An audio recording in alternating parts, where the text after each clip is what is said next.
Roll call, Mr. Toth. Mr. Vishal Patel? Here. Ms. Peng? Here. Mr. Shi? Here. Ms. White? Here. Ms. Anjana Patel? Mr. Lugo? Here. Mr. Ronak Patel? Here. Mr. Erico? Here. Mr. Azzarillo? You have a quorum. Opening statement. Yes, in accordance with the Open Public Meetings Act, Public Law 1975, C 231 Sunshine Law, the Edison Township Board of Education has caused notice of this meeting to be published by having the date, time, and place thereof posted in the Board of Education administrative offices and posted on the board's website.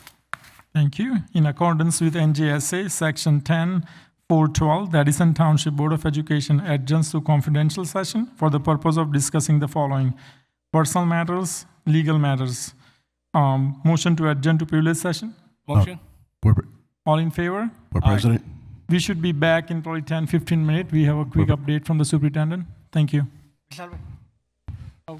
So, yeah, before we break the closed session, I'm not sure if this affects it or not, but I'd like to make a motion to untable the resolution before we go to closed session. Untable the resolution for determination of the townage property. The vote to executive session's already occurred. We're in executive session now. When we come back, you can make the motion. Okay. Fair enough. Thank you.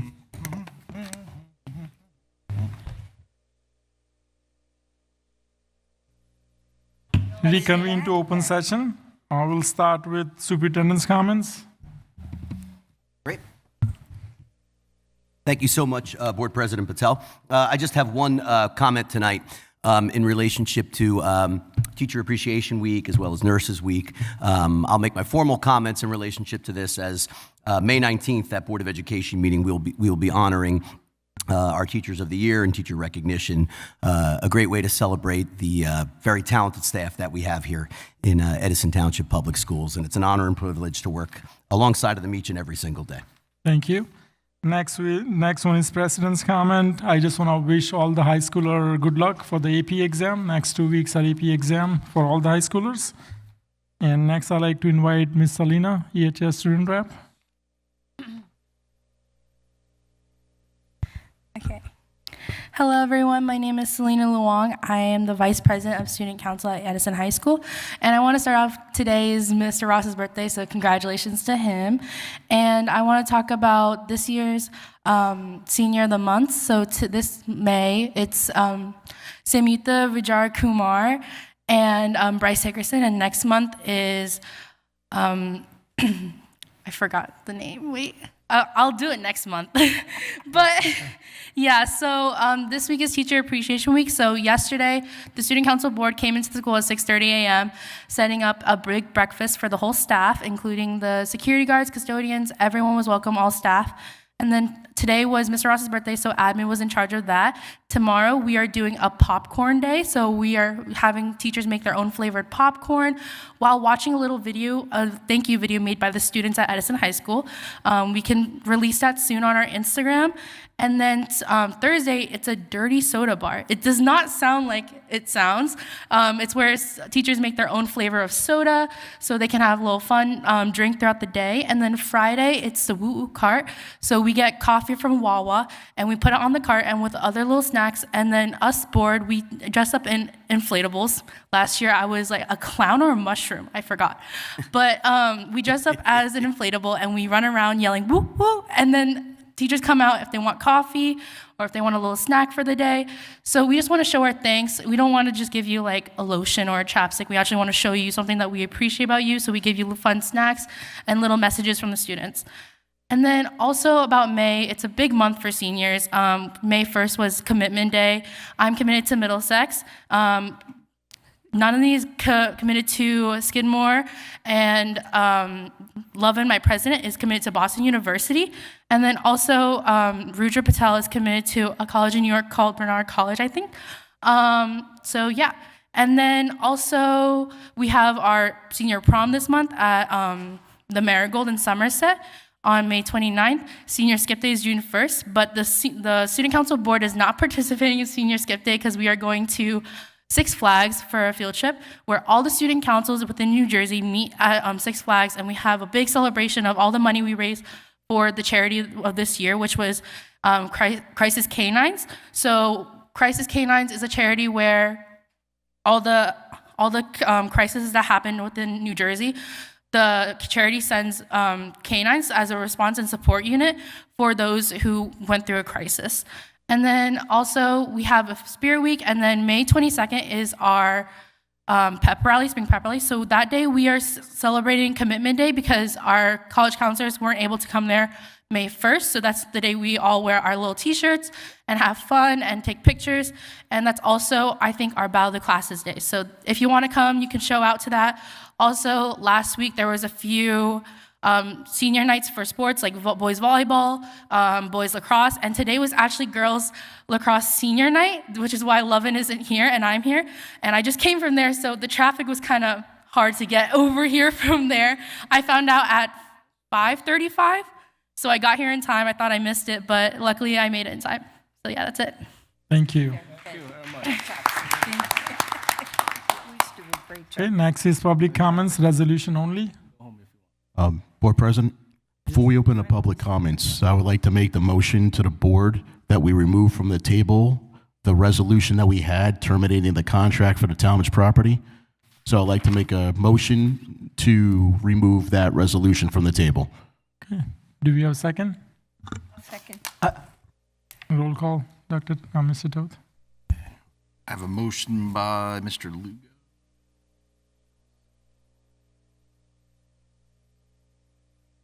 And this is to untable the Talmadge Yes. resolution. Okay. Mr. Vishal Patel, Yes. Ms. Peng. No. Mr. Shi, No. Ms. White, Yes.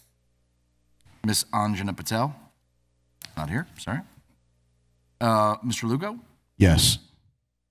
Mr. Ronak Patel, Yes. Mr. Ralph Errico, No. Mr. Azzarillo. No. Motion fails. Motion does not pass.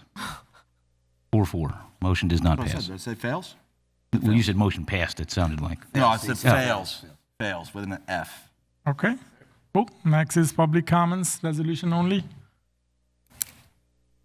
Okay, do we have a motion to end public comments? Motion to close. Second. Okay, come on up.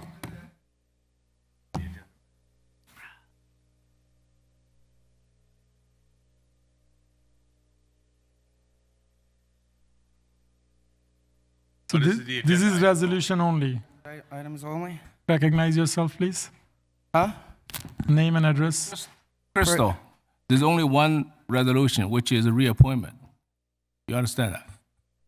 I understand. I Okay. understand that you guys didn't put an agenda in the back, and I've been trying to figure out what it is, and Okay, can you say your name and address, please, before you say yes, anything? absolutely. Name and address. For a good time, 9 Finch Court. Am I recognized? Yes, you are. Yes. Yes, thank you. Hell yeah, Jerry. So, it's just an appointment? Yes. An appointment of who? All the staff. Teachers. Several people? All the staff. All the staff. Okay, okay. I would assumed it was like the land deal or increasing the budget. That's why I'm just so confused. I wish there was an agenda in the back. Yeah. And, Public comments will come later. oh no, I know. But sometimes by the time my time hits, sometimes members of the public, they might want to talk about the agenda. I just didn't want you to shut it down so quickly. Because there's no reason everyone has to leave so fast. I hardly ever see you guys, and, let's hang out together a little longer, God bless America. But yeah, all right, we can appoint all of them. I'm all right with appointing all of them. Just as long as you increase the budget 1.5%, 2% more, I'm okay with it.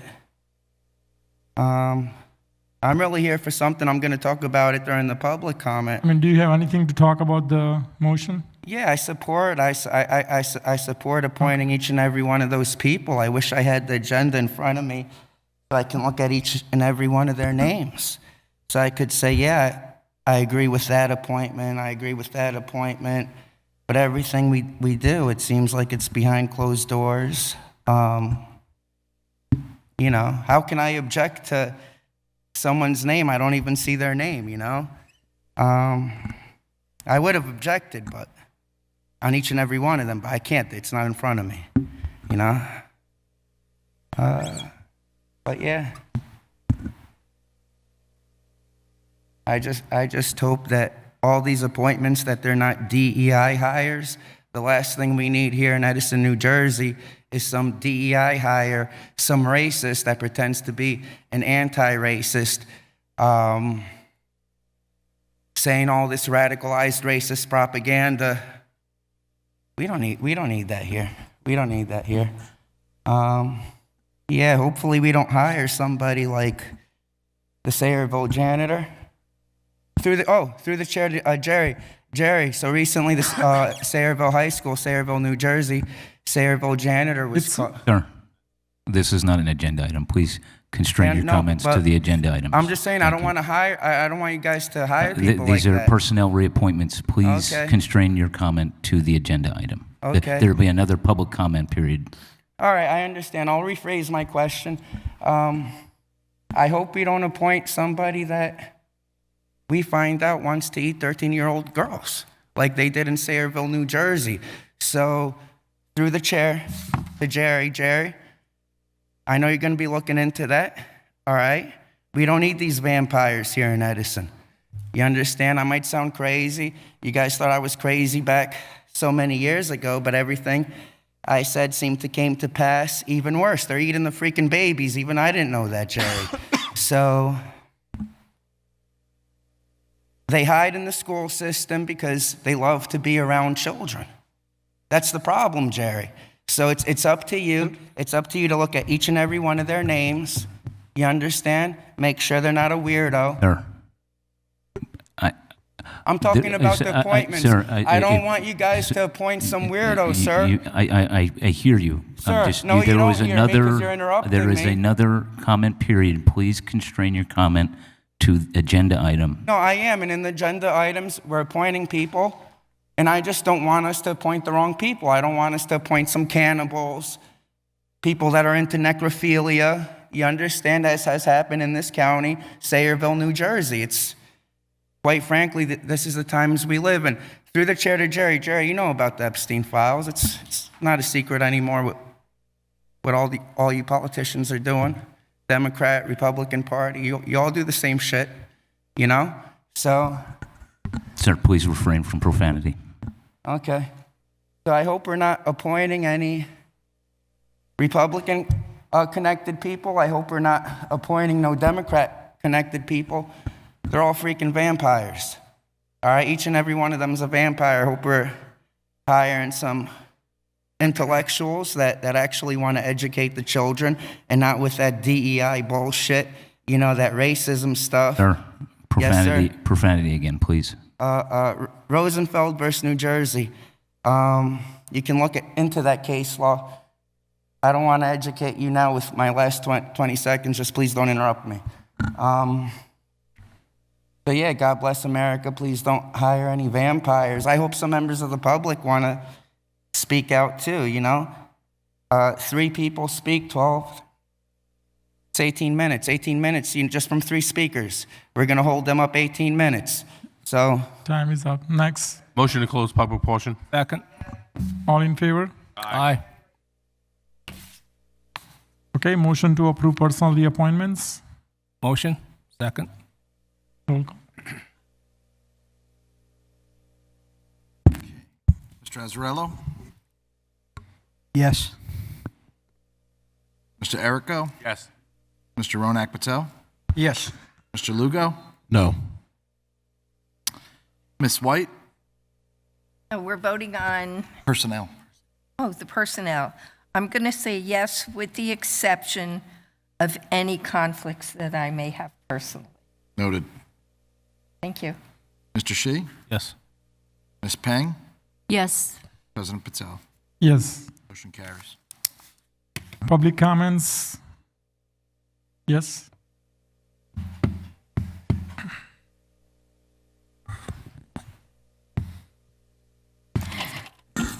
Members of the board, my name is Sagarika Khatiwala, and I'm an Edison resident and taxpayer since 20 years now. We are here for one reason: cancel the $9 million Talmadge land deal. Because right now, this proposal has no plan, no feasibility study, no defined educational outcome, not for a single student. You are asking this community to commit to $9 million today and potentially a lot more tomorrow with nothing concrete on paper. That's not governance. That's gambling with taxpayers' money. And let's be clear, this is not your money. If you want to take risk with your personal investments, that's your choice. But don't treat the Board of Education like an investment firm, and don't try to act like portfolio managers with public funds. One of the board members tried to convince me the other day that we can leverage ESIP program against this land, the Energy Savings Improvement Program. Sounds technical, sounds convincing, but here's the reality. ESIP only works if total savings cover total cost. That's the entire model. If savings falls short, it becomes debt. And that debt gets paid through cuts to programs, staff, and student resources and other operating expenses, potentially raising more taxes in coming years. Now apply that here. A land purchase is not an energy conservation measure. It does not reduce energy use. It does not generate savings. It is purely a cost and liability. So the question is simple. Where are the verified savings that justify this $9 million expense, plus solar construction, plus financing and long-term maintenance? Not assumptions, not estimates, verified numbers only. Because if you cannot clearly show that savings exceed total cost, this falls the basic requirement of ESIP. And right now, here's what we have. No finalized energy savings plan, no clear dollar savings projections, no complete financing model, and yet you are asking for approval of a $9 million expenditure from Edison residents. That is not ESIP, that is speculation. Let's talk about the process because this matters here. The correct sequence for ESIP is first identify and verify savings, then build a full energy savings plan, then prove savings are greater than equal to cost. Only then you do commit to funds. But here, you are doing exactly opposite.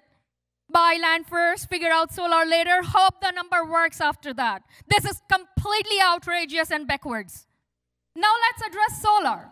Solar can work under ESIP, very good, but only when the math works. And most importantly, show us the pro forma where savings cover land, installation, financing, and maintenance. Because if solar cannot cover all of that, this is not savings. Again, this is a liability. In addition to this, solar approval for the specific land by township is not guaranteed. Power grid proximity and residential area restrictions will apply, making solar project on this land next to impossible. And here's where this becomes even harder to justify. Where are we buying? Why are we even buying the land? If the goal is just leveraging ESIP and the solar, BOE can always use rooftops, parking lots of existing school facilities, all of which require zero land cost.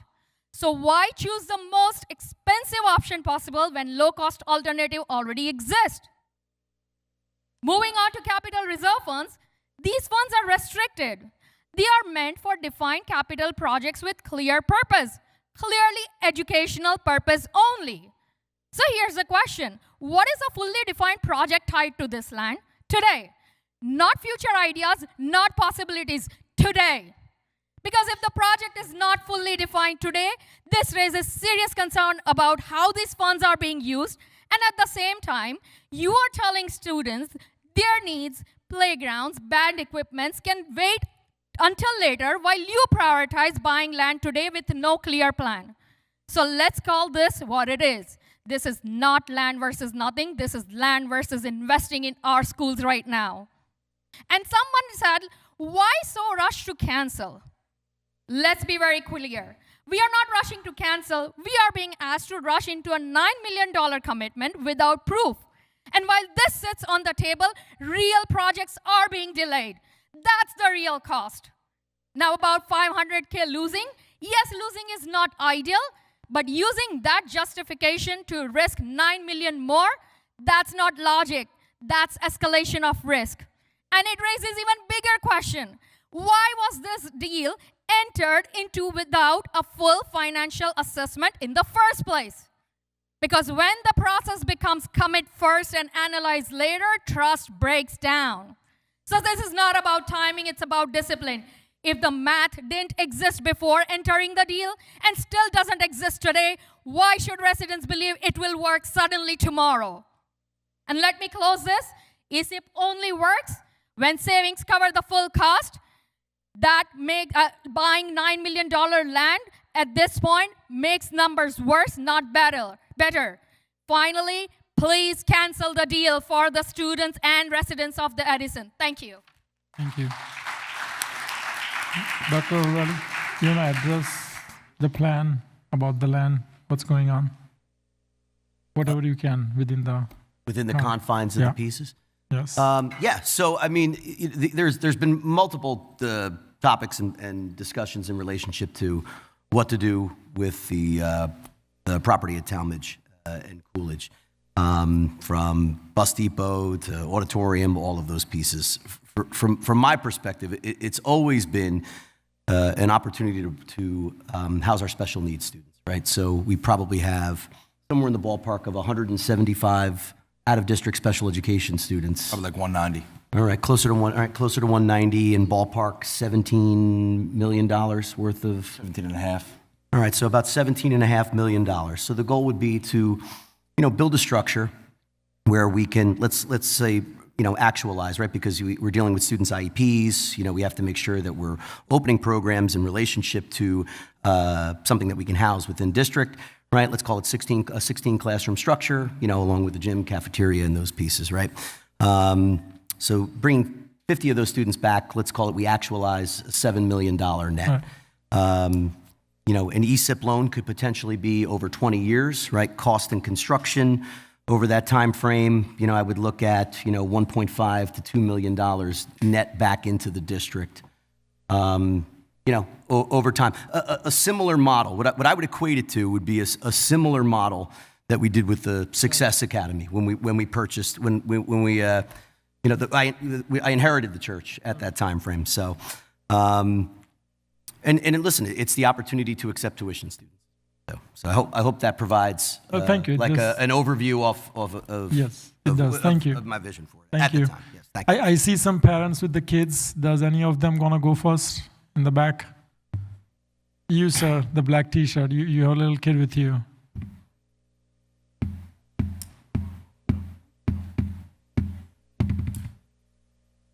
Thank you.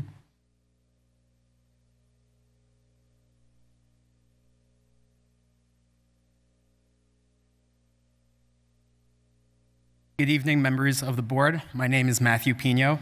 I'm an Edison resident who resides at 18 Heathcote Avenue. I am a New York City public school teacher, a husband, and a father. I want to begin by recognizing that this is Teacher Appreciation Week, and this Sunday is Mother's Day. For my family of teachers, Teacher Appreciation Week and Mother's Days are usually times of joy and gratitude. This year, they are not. Last Friday, we found out that my wife, Ms. Gabriela Pino, a 7 months pregnant second grade teacher, is losing her job next year as a result of the budget vote that took place at last week's meeting. I am here today to tell you that my wife, Ms. Gabriela Pino, is not just a name on a list. She is a dedicated teacher, a member of the Edison community, a mother to our 3-year-old son, Benjamin, and pregnant with our second child, a daughter we plan to name Everly. She deserves more than to be reduced to a line item on a budget that needs to be balanced. Receiving this news during Teacher Appreciation Week and right before Mother's Day is nothing short of a slap in the face to the educators and their families. Before coming to Edison, my wife taught for 6 years in New York City, earning tens of thousands of dollars more than she does here in Edison. We chose to leave that behind. We took a financial loss so she could teach where we live and raise our children. We chose Edison. In 2022, we bought our dream home here. While raising our son, my wife worked to transfer her certification from New York to New Jersey and accepted a lower salary because she believed in this district and her students, and the students here. We didn't just move. We committed ourselves to this community. When my wife was hired by the Edison School District, she was absolutely ecstatic. It was her dream job to teach the children in the community where we call home. The weeks leading up to the first day of school, we spent hundreds of our own dollars making her classroom into an oasis for her students, a space where they feel loved, heard, and cared for. She worked from early until late at night every single day, even throughout her pregnancy, always putting her students first, before herself, before her friends, before her family. She loves this job and her students with every fiber in her being and in her heart. And how was that dedication and love rewarded this past Friday? With a pink slip at 7 months pregnant, the week before Teacher Appreciation Week.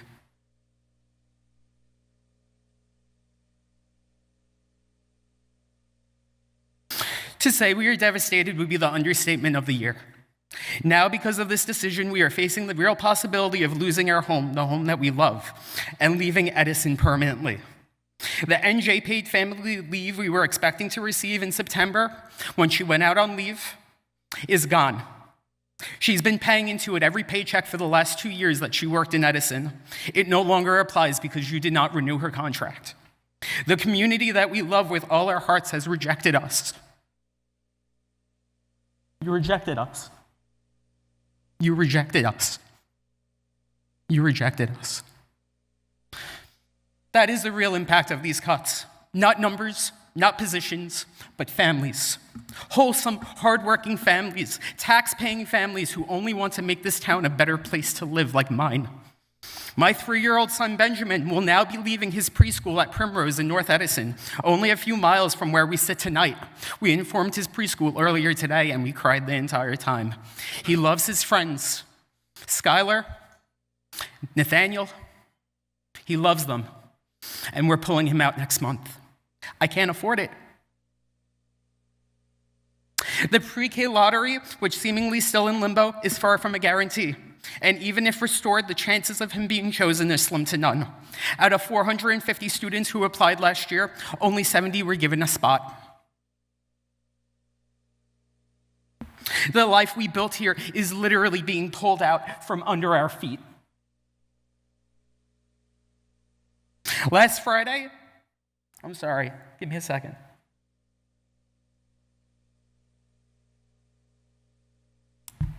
Excuse me. Last Friday, after we found out my wife was not being renewed for next year, we spent hours in fear and uncertainty.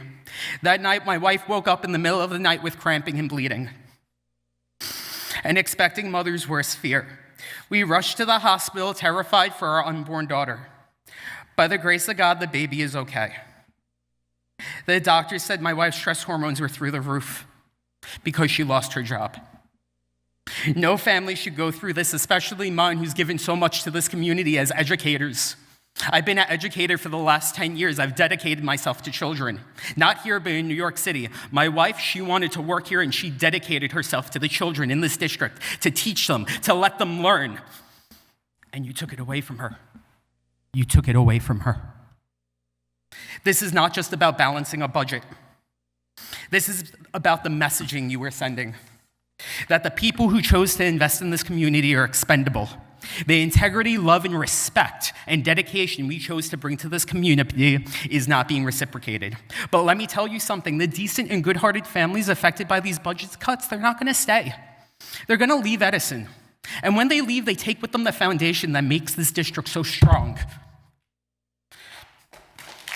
That makes this district so strong. So is this truly serving students? Is it serving families? Or is it blindly balancing a budget at the expense of your community and the values you purportedly have? You still have a choice that can make this right. You can still make this right. Find somewhere else to cut. Find somewhere else to cut. Find somewhere else to cut. I'm over my time, but I'm gonna keep going. I asked the board to do 3 things. Sir.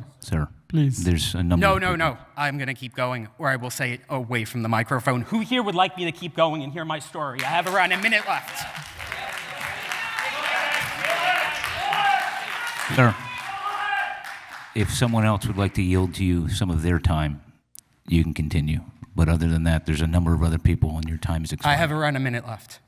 Your time. The timer's up. You had 6 minutes. Okay. Thank you.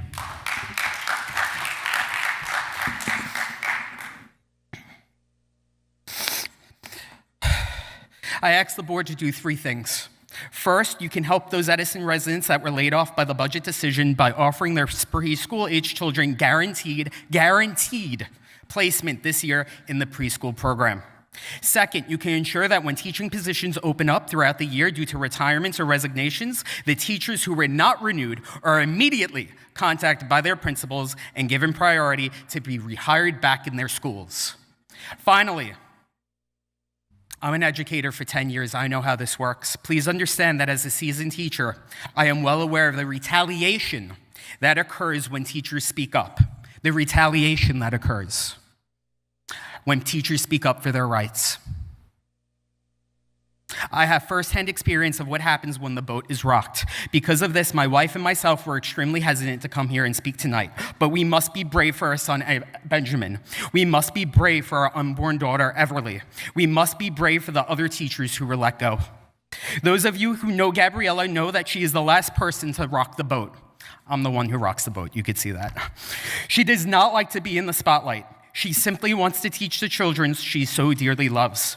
So my last request is for her future job prospects not to be affected because I spoke some hard truths tonight. I am here tonight because our teachers are worth fighting for. Our students are worth fighting for. And what is right is worth fighting for. Behind me, thank you. Behind me, we have parents, educators, Edison neighbors, and voters. Those who came here tonight to support Ms. Pino. I ask that these people please stand right now in solidarity.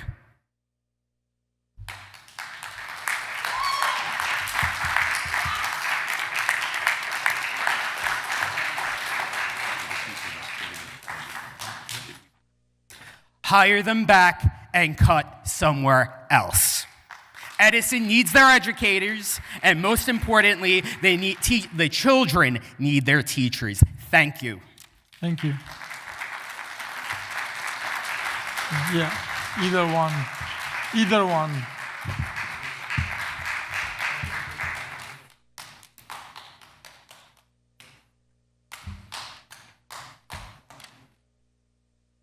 Good evening, everyone.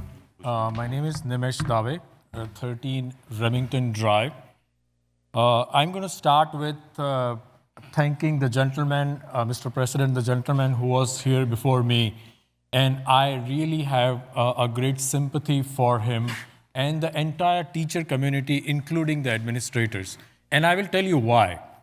My son is one of the most successful person leading in the private equity industry, sitting on the boards of several billion-dollar corporations. You know why did that happen? It happened because of J.P. Stevens. It happened because of Woodrow Wilson. That's where he was taught.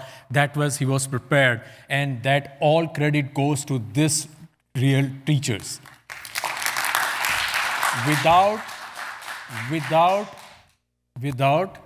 the hard work of the administrators like the superintendent, assistant superintendent, and many more, I don't think this school system have been this great. And I'm a proud parent, and I'm pretty sure everyone wants that child to be like my child. And why I'm saying this, mind you everyone, why I'm saying this is because this board has chosen to spend money on their personal wishes of spending $9 million in land while telling all of us that we don't have enough money to pay to the teachers, to the administrators, and go fire them. Wow. Amazing. Next year onwards, you are going to force us to commit several more $1 million in a development cost, Mr. President. If I'm wrong, please stop me. And that is also going to bring the money out of our pocket, but at the same time, we will be in such a dire situation where teachers will be again asked to get fired. That is insane.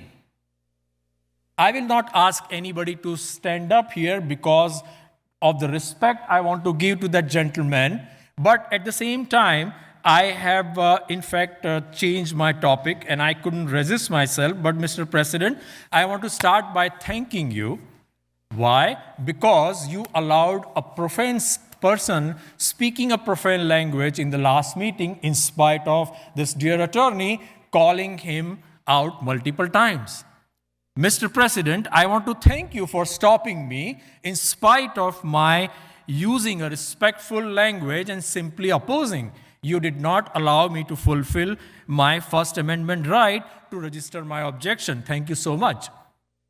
I also want to thank Mr. President and Ms. Vice President for pertaining to reclassification. I had raised a question. She creatively at the end asked a question to the board, to the BA, in such a way that he answered, no, reclassification is not possible. I am standing at this podium telling you guys it is possible. Look at these teachers. I also want to say real thanks to Anjana Patel. I'm sorry if I'm not allowed to use the name, that she has no clue what's going on. She's still researching and today she is not available.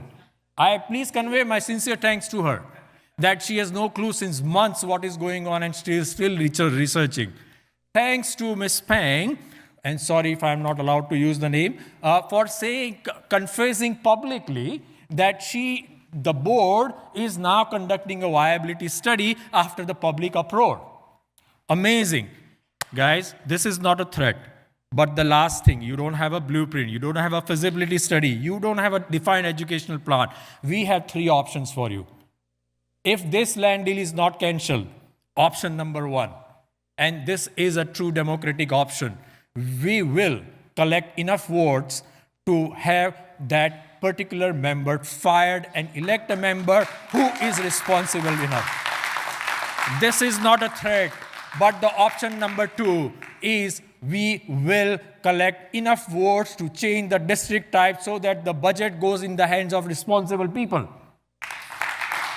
Option number 3, we will force the election type which Mr. Jerry had suggested originally to April, so that the budget goes for voting in the hands of the people of this township and does not remain in your head. At last, please, this is not a threat to you. This is my humble request. Please be cautious with our money. Don't play it like it's your own. Don't gamble with our money. Thank you. Thank you. Next.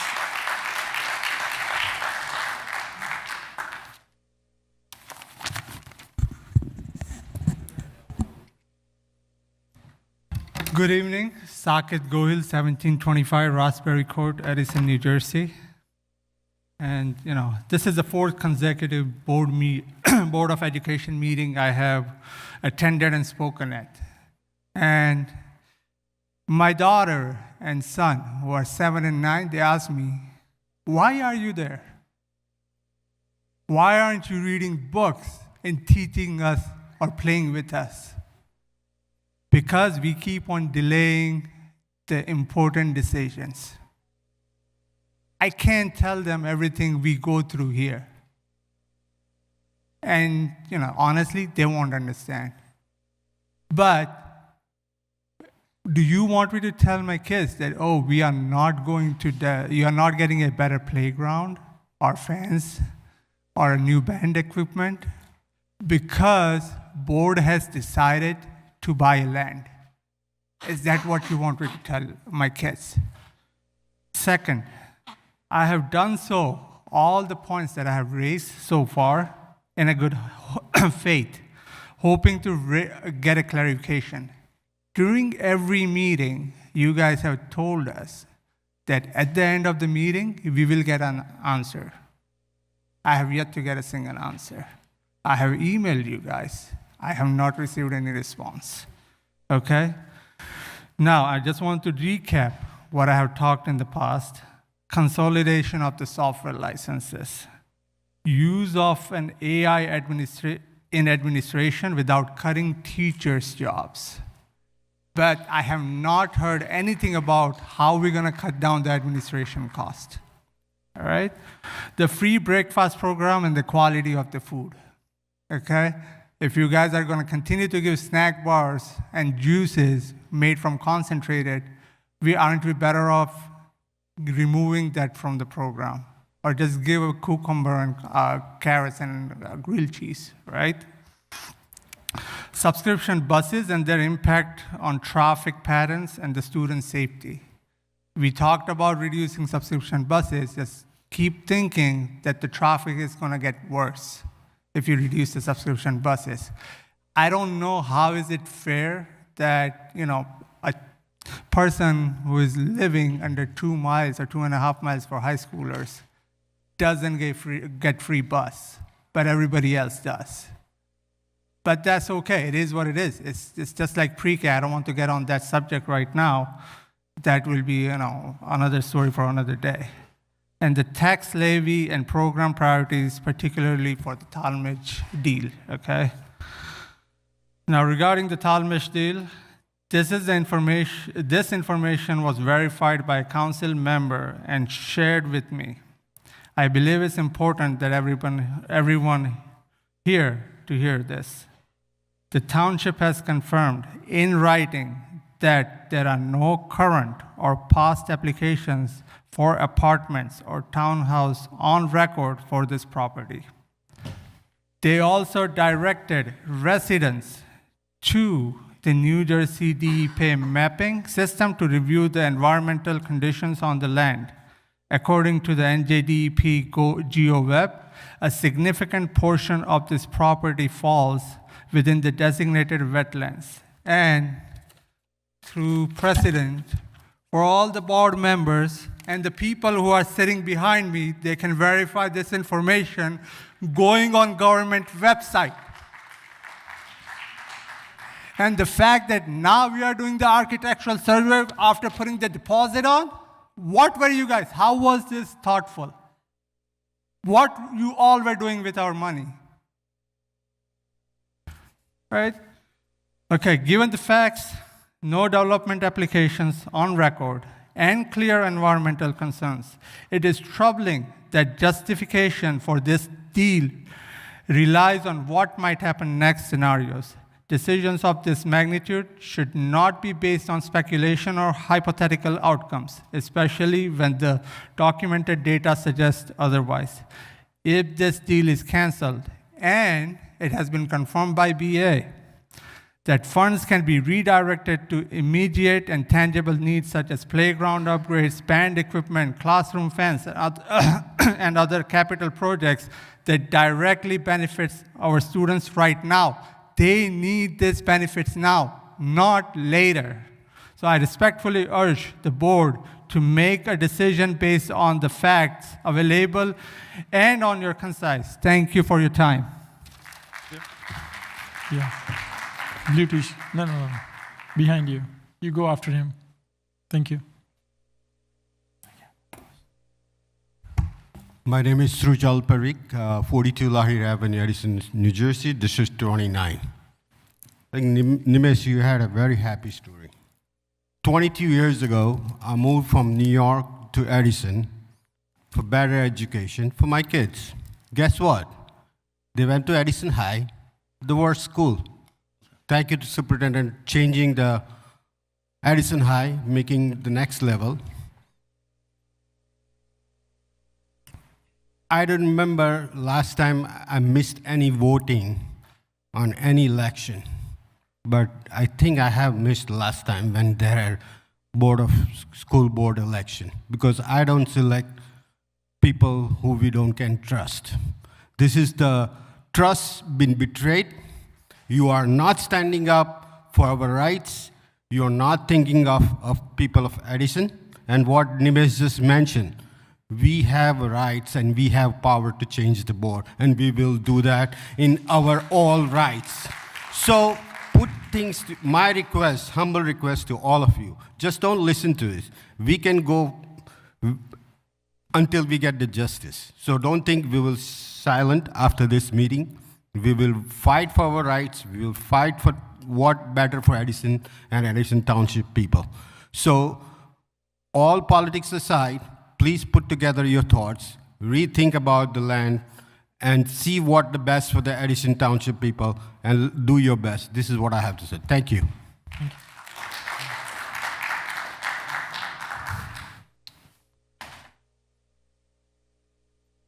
Good evening, everyone. My name is Pavel Clive Road. I'm an Edison resident and taxpayer.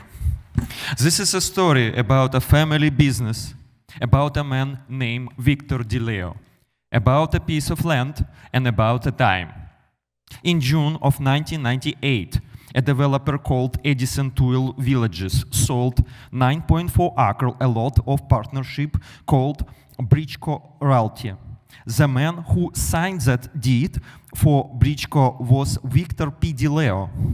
8 days later, the same lot was transferred again from the partnership into a new limited liability company. The same family, the same address, the same control.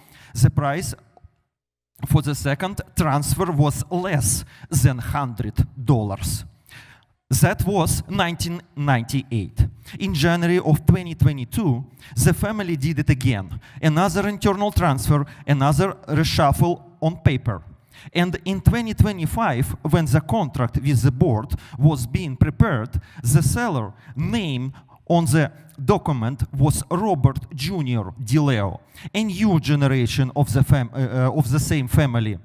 The mailing address is not changed since 1998. 1315 Shelton Road, Piscataway. 27 years of ownership, multiple transfer on paper. And in that time, not one shovel in the ground, not one building, not one driveway, not a single apartment. The DeLeo family is not new in real estate. They run NAI DeLeo Bram and Company, one of the central New Jersey most established commercial brokerages. They develop land, they sell land. It's their profession. And right next door, on the lot directly adjacent to this one, 330 apartments were built in 1996. They have generated rent for 30 years. So I ask the board with respect, why? Why would a sophisticated professional real estate family hold a 9.4 acre lot for 27 years and never put one thing on it when they build apartment right next door? And I'm not making accusation. I'm not pointing in a silence. I'm asking, did this board ask that question before signing? Because now we, taxpayers of Edison, are being asked to buy the same lot for $9 million. $9 million! For a parcel of the township itself assessed at $623,000, roughly 14 times assessed value. Cancel the deal. And $9 million is not the beginning. The board stated publicly the resolution language was kept broad to accommodate is these own words, potential land use or environmental restrictions. It was admitted that this board does not yet know what can legally be built on the land it just signed $9 million to buy. Edison own code prohibits construction within 100 feet of any stream. New Jersey state law protects wetlands with transaction buffer up to 100 feet wide. FEMA flood maps may restrict more. Until this board obtains a letter of interpretation from the New Jersey Department of Environmental Protection, no one in this room can tell you how many of these 9.4 acres are actually buildable. And whatever is buildable still has to be surveyed, cleaned, drained, designed, permitted, and connected to utilities, millions of dollars more laid on top of 9 millions every year, every after year, before a single child set foot on this land. Cancel the deal. Because some of this problem may never be solved. Cancel the deal, because this board is about to buy not a school. It's not about the port. It's not a sport complex. What this board is about to buy is a 9.4-acre graveyard for saving of our community. The DeLeo family held this land for 27 years and built nothing on it. Do not let our children inherit this silence at 9 millions. Cancel the deal. Choose the students. Thank you. Thank you. Yes.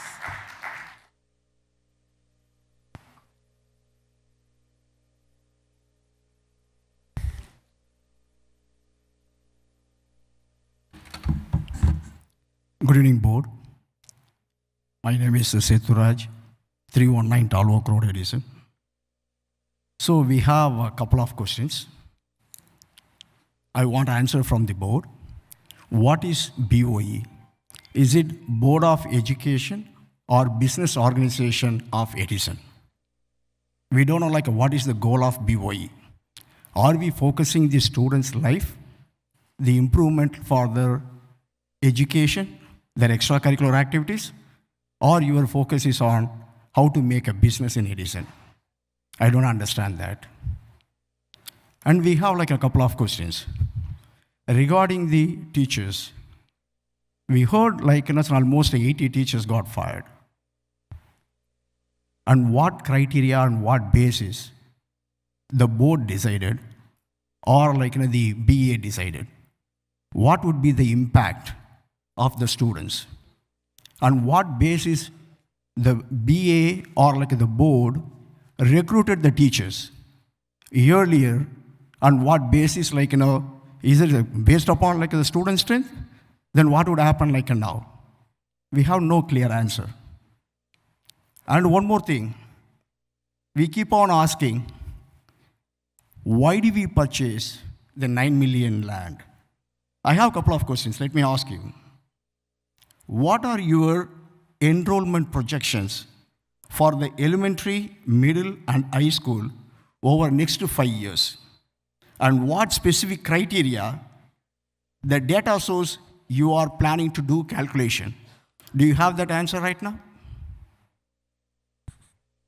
Next question is, what are the projected capital expenditure for building this new school, including any available funding resources or any budget breakout?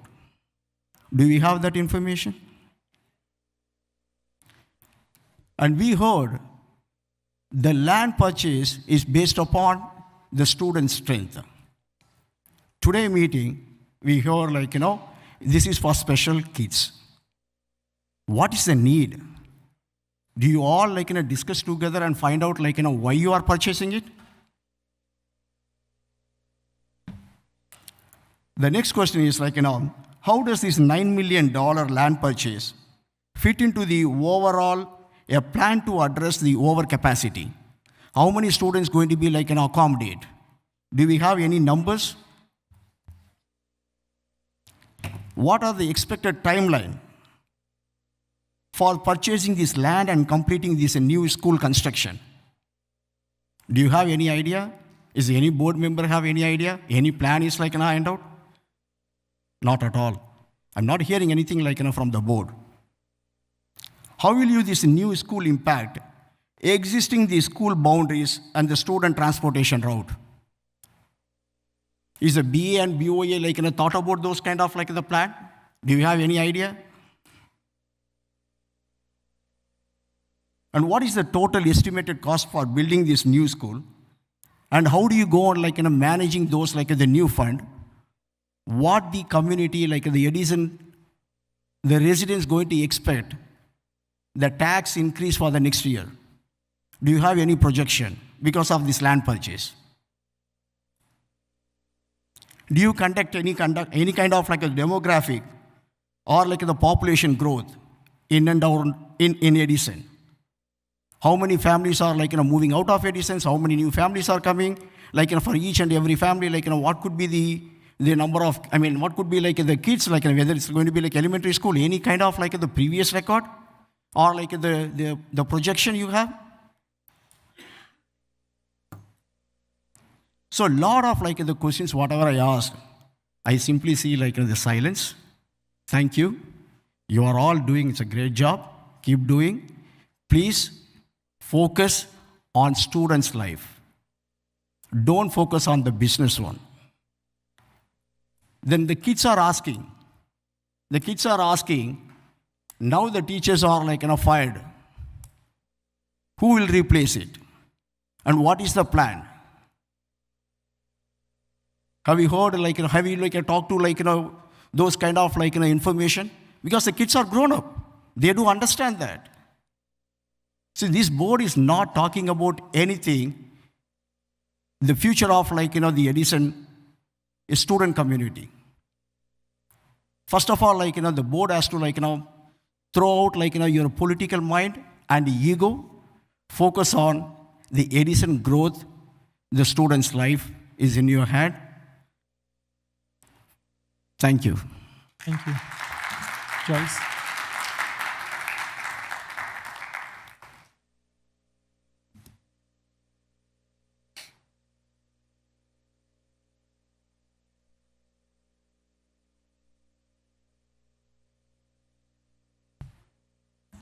Joy Ship, Edison, New Jersey.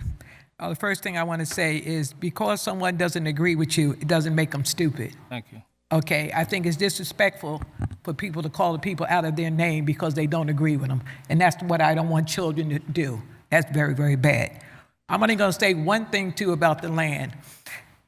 2023, state of state, our mayor said he wanted the land, the 9 acres over there to build a new school. Well, I say, do you like the Oak Tree Pond fiasco? Buy it and sell it to them. And, we can make money off of it. But that was a fiasco, back and forth. And me being a union person, nobody wants teachers to lose their jobs. And it's not just teachers. I don't want the familiar janitors. I don't want the paraprofessionals. I don't want anyone to lose their job now. Because if you guys have been watching the news, over 300,000 people that look like me have lost their job in the last couple of years. Everybody has an outcry. But everybody's not in it together. Everybody's me, me, me. I want to hear somebody get up and talk about the children, all right? Everybody only talks about it when it enters their pocket, okay? Until we get together and stop fighting back and forth, the administration wants this downtown, the Board of Ed wants this over here, we got to play this game with each other, we got to act like the 9 million stays in capital improvement, it really doesn't do the budget. But if you really was concerned about the budget and concerned about the people's job at all, you wouldn't be running and running, screaming and screaming, I want this cut, I want this cut, I want this cut. And I know a person stood up here and he said about the busing situation. Yeah, I walked 2 miles to school and I walked 2 miles back. Our parents said it built character. It would be rain and be snow. I mean, I didn't even know that we really had snow days, and I'm not lying, because they didn't close the school when it brushed on the ground when I was growing up, okay? And I'm not that ancient, because I've been teaching in the school a lot. But if you're going to scream and scream about the busing, I need you downtown screaming about sidewalks and different things that matter that the town can do. All right? Because I had to walk halfway in the street. It's dangerous about sidewalk, but nobody's down there screaming about the sidewalk. No one's down there screaming about all the millions and millions of dollars we have. And no one's screaming about the water and the water situation. All right? And that ordinance thing is a joke, because you can get more variance in a little bit. They had houses built across the street from Menlo Park Shopping Center on wetlands. So let's stop with that whole thing, making it like the ordinance means really something here. I know it really doesn't.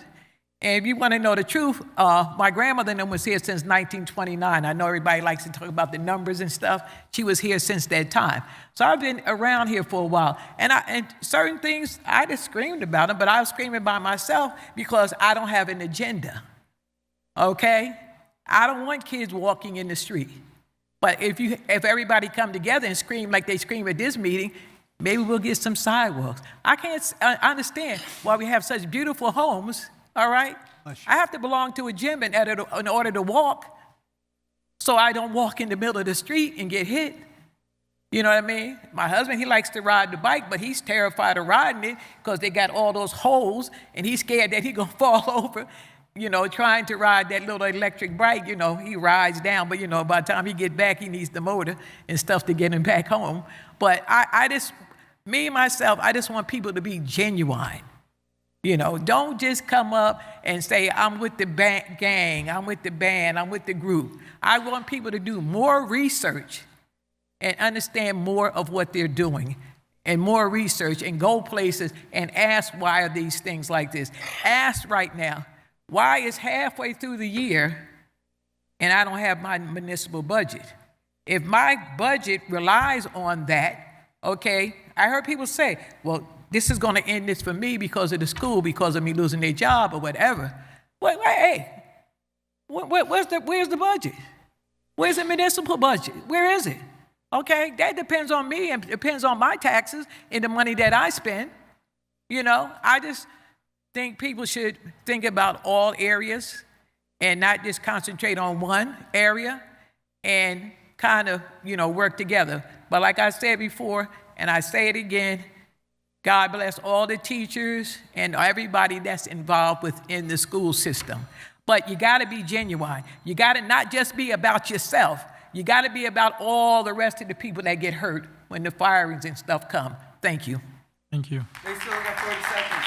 Yeah. They still got 40 seconds. No. Still got time. The white shirt in the back, gray shirt.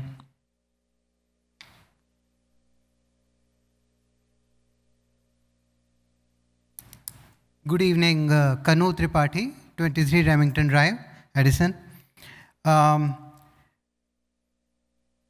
If we have reserves for the capital spending, my recommendation and my opinion is that we should hold on to it, because the salaries are not increasing, first of all. Second thing, salaries of the residents. If you go out, not many people are getting the raises. The salaries are not increasing, so that's a bummer, but you know, that's the reality. Second thing is that the artificial intelligence is coming, and because of that, again, job loss is more likely to happen.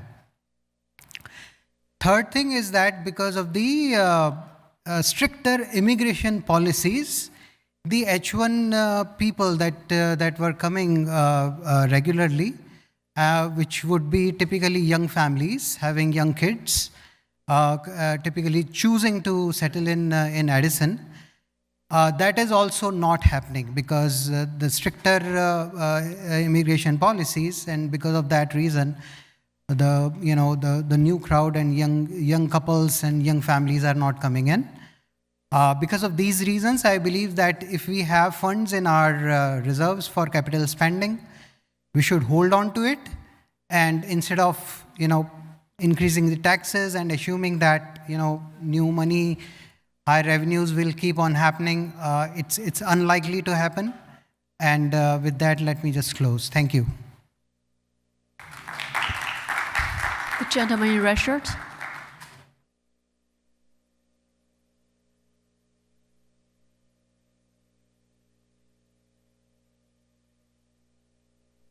Thank you. Good evening.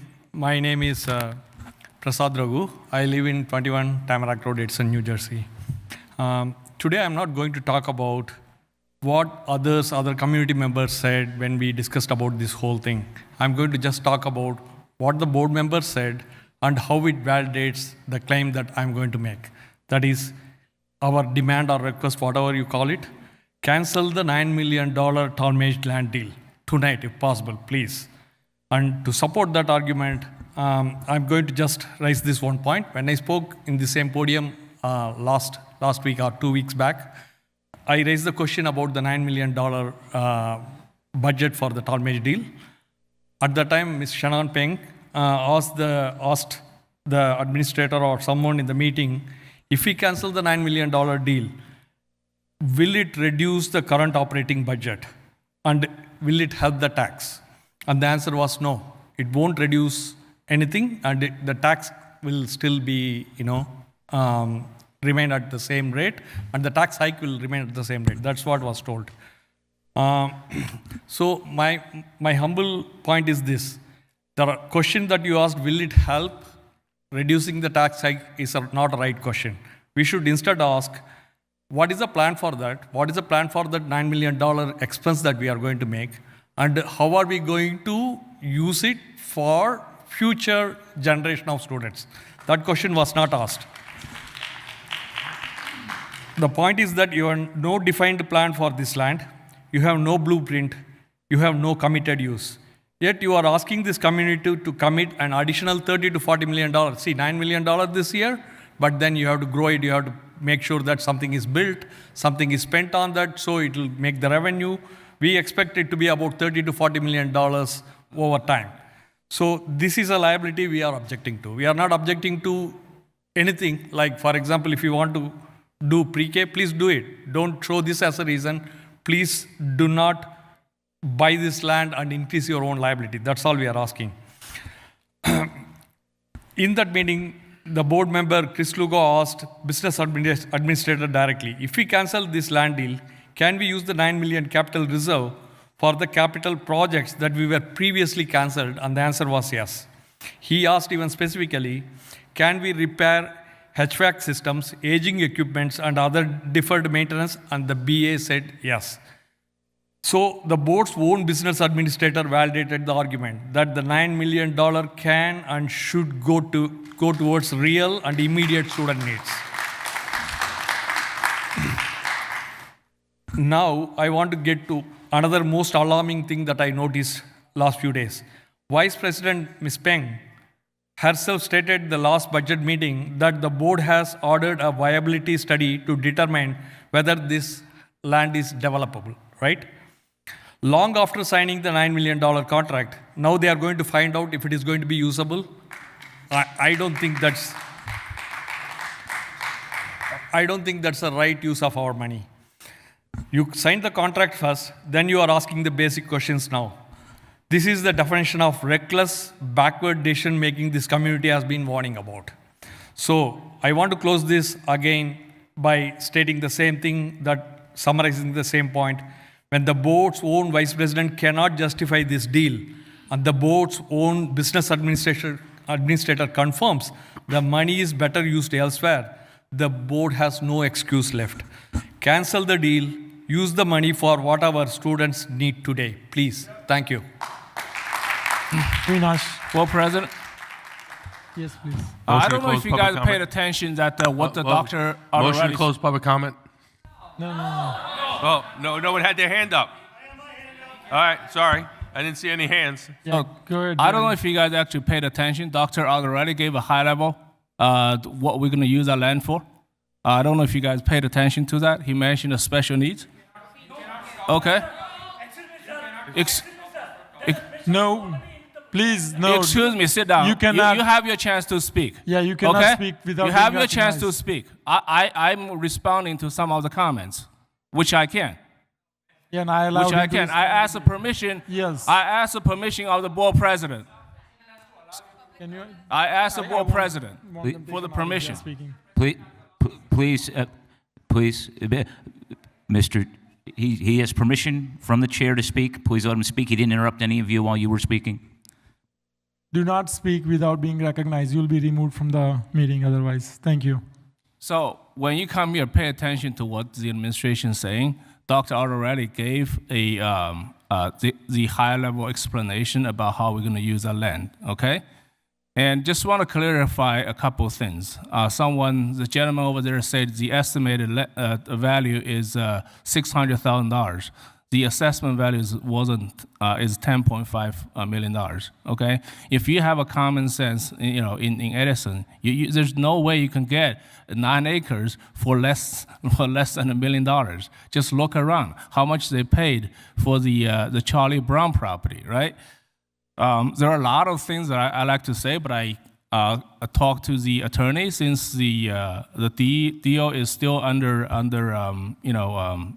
the negotiations. I cannot say it. So the thing that I want to say is we don't make decisions based on what we think, whatever. We are not expert. You guys are not expert. We're waiting for experts' opinions. We're based on the professional's assessment, then we make the decision, right? So you talk about, what was happened and stuff. This is called a due diligence period. And this is what you review, all these things, to see if it's kosher. Then you pull the trigger of buying the land. We have not pulled the land yet, and we're still in the negotiation phase. Thank you very much. Thank you. Avinash?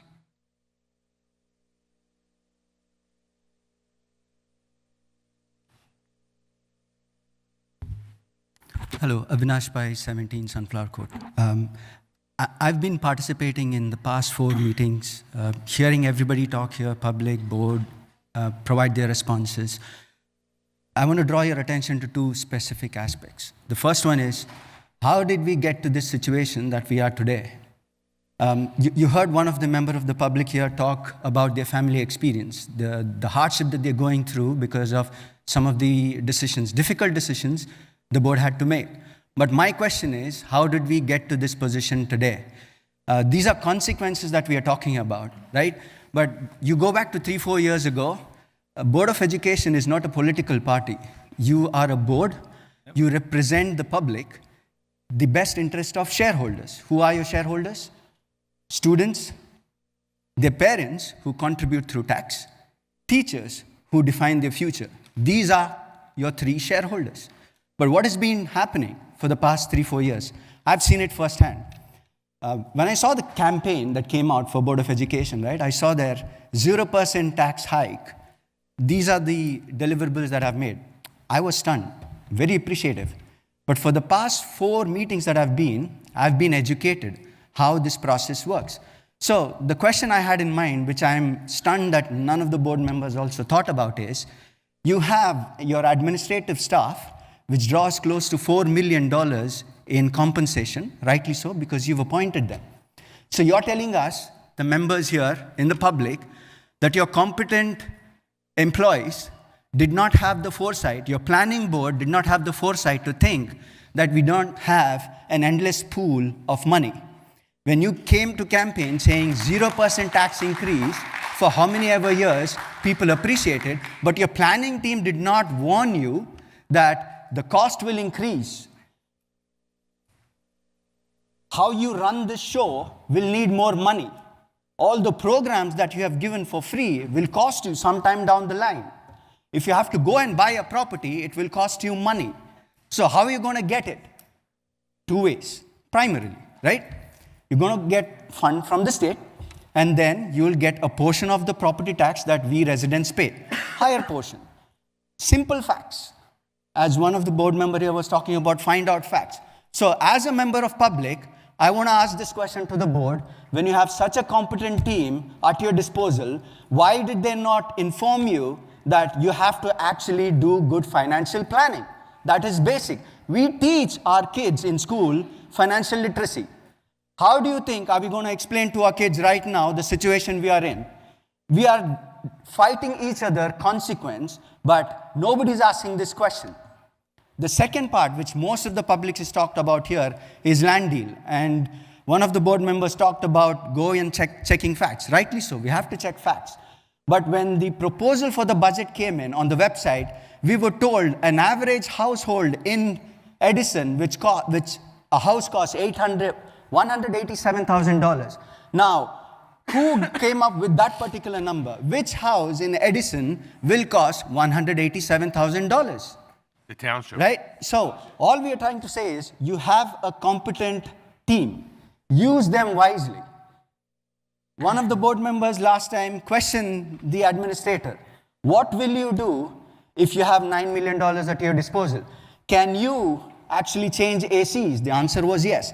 Can you use that money to repair? The answer was yes. Can you use that money to fund the band equipments that you've stopped? The answer is yes. So when we are right now starving for bread, why are we going and shopping for cake? As a member of public, all we are telling you is, as board, have the best interest. When you have to actually make difficult decisions, why do you have to go and shop around? There is money at your disposal. You've actually cut down certain important things. Here is your opportunity. Some of your board members themselves are giving you that information. The member of the publics here are coming and asking you some basic logical questions. So how is this competent board who's been functioning for so many years with such competent staff not able to think these basic questions? That just baffles us, right? Last but not least, I myself have been a board member in a different organization. I understand what your challenges are, but you're here to make not just difficult decisions, you're here to make decisions in the best interest of the wider public, more importantly, students and teachers. So today, I am demanding you cancel the land deal, use that money as mentioned and agreed in your previous meeting to invest, repairing your school grounds, invest in buying those equipments that you've stopped, invest in upgrading those ACs and putting those fans that the kids need so badly. Thank you for your time. Thank you. Tony?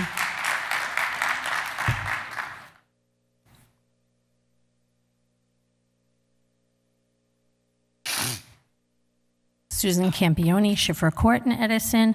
I do have a question about the agenda tonight. The tension in school is unbelievable with what's been going on since Friday. People were waiting all day for the agenda. Normally it would have come out yesterday. When it did come out, it was missing lines. It just said reconvene. We never even knew that you were going to close session.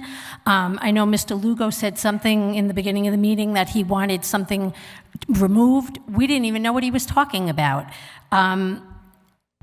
I just don't understand. I could be wrong, but I thought agendas are supposed to be posted at least 48 hours before the meeting.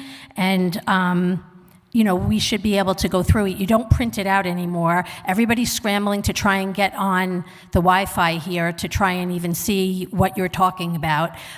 So it should be posted before the meeting so that people could see, and not late in the afternoon and then with nothing. All it kept saying was reappointment, reappointment, reappointment. It didn't say anything else.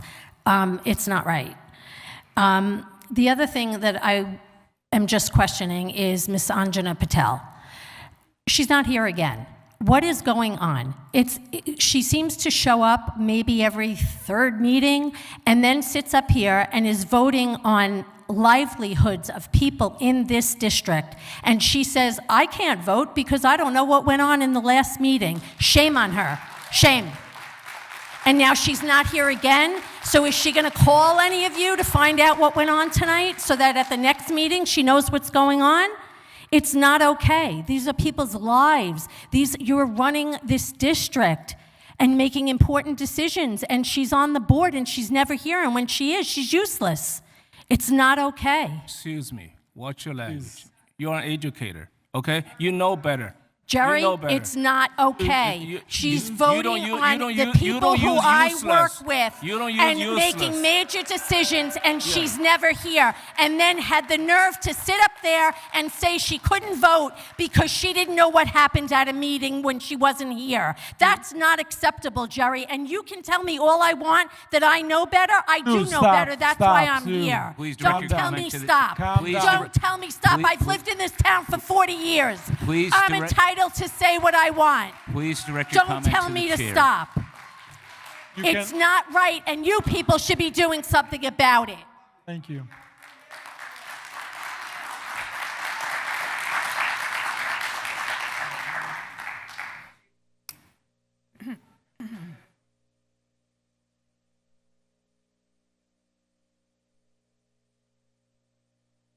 Somebody left their notes up here if they're looking for them. Beth Talke, 15 Midwood Avenue. I'm going to change the tone a bit. Just want to remind everybody, but this Friday, the 8th at 6:30 in this auditorium dedicated to Andy DiNicola will be their annual jazz extravaganza. I am getting old, so I've lost count of how many years it's been.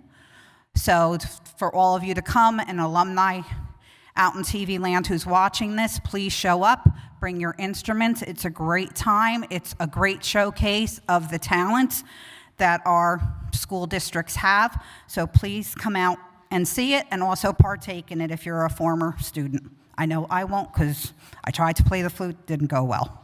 Thank God my children were more talented than I am. Now, one other thing I want to bring up is I saw the very intensive summer programming for 2026. A couple questions, not sure if you're going to answer them or not. I see some AP courses here. Are students actually going to be able to pay and earn credits for these classes? That's number one. Number two, this is very intensive. It seems that all of these classes seem to be tailored more towards high-performing students rather than our entire population. It would have been nice, being that they are summer programs and enrichments, to see some offerings in the arts. I'm not sure if there are any, but it would be nice to see that, because we have a very strong arts music program here. It would be nice to see something with that. I'm also wondering, on the form, it doesn't say what the prices of these courses are.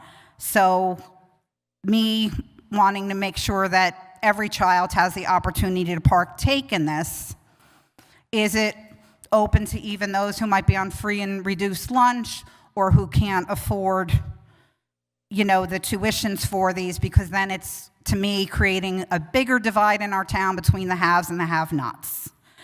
So I'm just curious about what the price is on there. And my last little nitpicky thing about this, to see this form, like the offerings and stuff that they have, but right on it, rather than it saying like Edison Township Public Schools, it says Board of Ed Curriculum Committee. I understand the Board of Ed Curriculum Committee should be having input into what is offered. But by having that on this paper that went out, the form that went out with the offerings, to me, it gives the impression that the Board of Ed is running the show and making the decisions, where they should be guiding our administration and not be involved in the day-to-day operations, where it should be coming from Edison Public Schools, not saying Board of Ed Curriculum Committee.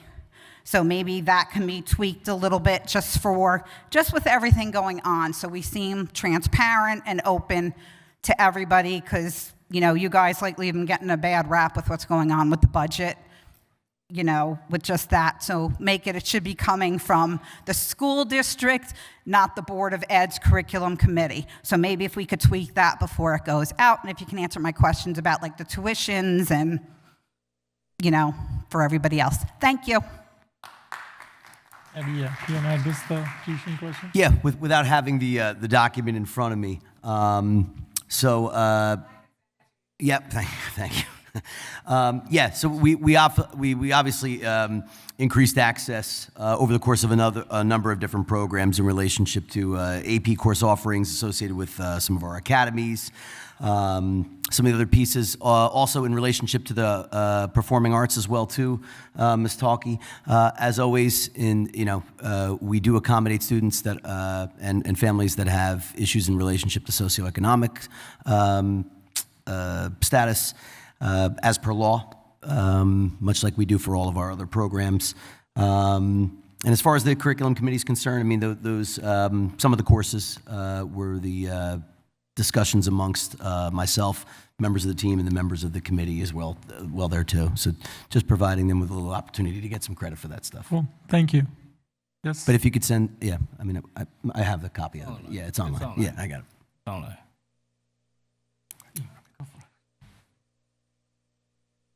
Hi, Pallavi Kabadi, 113 Christie Street. Some Can you neighbors pull the mic move it down? Yes, thank you. now. Yes, better. Some neighbors in my community reached out, and I'm here to advocate on their behalf. They received an email for a Python prerequisite course for APCSP being offered to the students to take over the summer. This is a 20-day prerequisite remote course for $800. However, Python is not a prerequisite course for any of the APCS courses.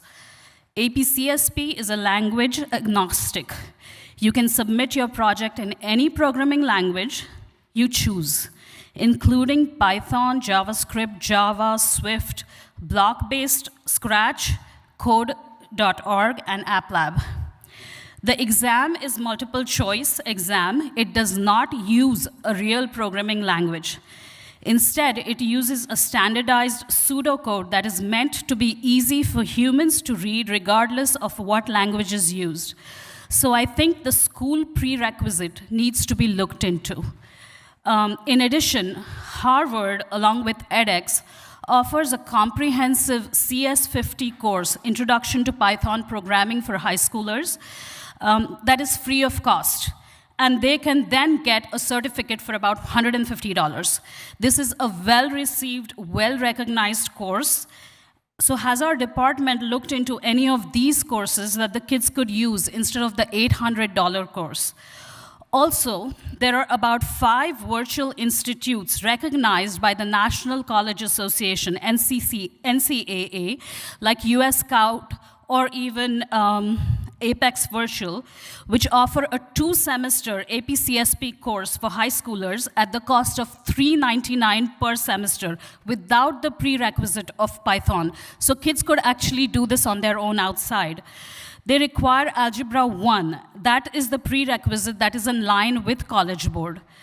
I'm urging you all to look into these options so that we can bring more accessible and affordable options to our community. Thank you.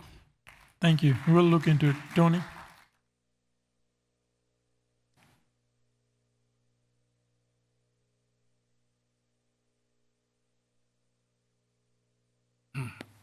Tony DiPasquale, 2 Pine Street.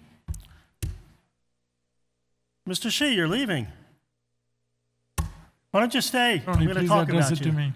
So I want, since he left, I want you as the president to send a message to Mr. Shi that I would like to thank him for all his service over the past many years on the Board of Education. Because of him, we are in the mess that we are in right now. A video was posted from 5 years ago that I posted that I had a discussion with him during public comment, and it was about this 0%. And he told me I was crazy. Well, who's the crazy one now? Me? Look at the mess we have. We're getting rid of teachers. We don't have money now. And I also want to thank Ms. Pang, because that meeting was fantastic. Was it last week when you were trying to convince all of us that we need that $9 million land so we can get a $50 million loan. Luckily, the board president said, well, let's find out from the BA. Is that the case? No, it wasn't the case. It's not the only way to get it. We can get it other ways. Sorry, but you failed. You failed in trying to convince us. What are you going to do next? What's the next way you're going to convince us, Ms. Pang? Now we're saying, hey, we're going to do a bus depot, or we're going to do this, or we're going to do that. Now you might do a special needs school. Oh, are we going to have a place for homeless people now? Are we going to have a place for that? Like, are we going to start throwing things in the air and just say, hey, we're going to put whatever we want there? Would you do that with your own money? Would you buy a piece of land for $9 million and have no plan for it? Would any of you do that? No, you wouldn't. But you're doing it with our money. You don't have a plan. Who goes into it? You tell me what real estate developer goes and buys a piece of land and just says, I don't know, I'm not going to really do anything with it. We might do this, we might do that. They're not that stupid. They know how to manage.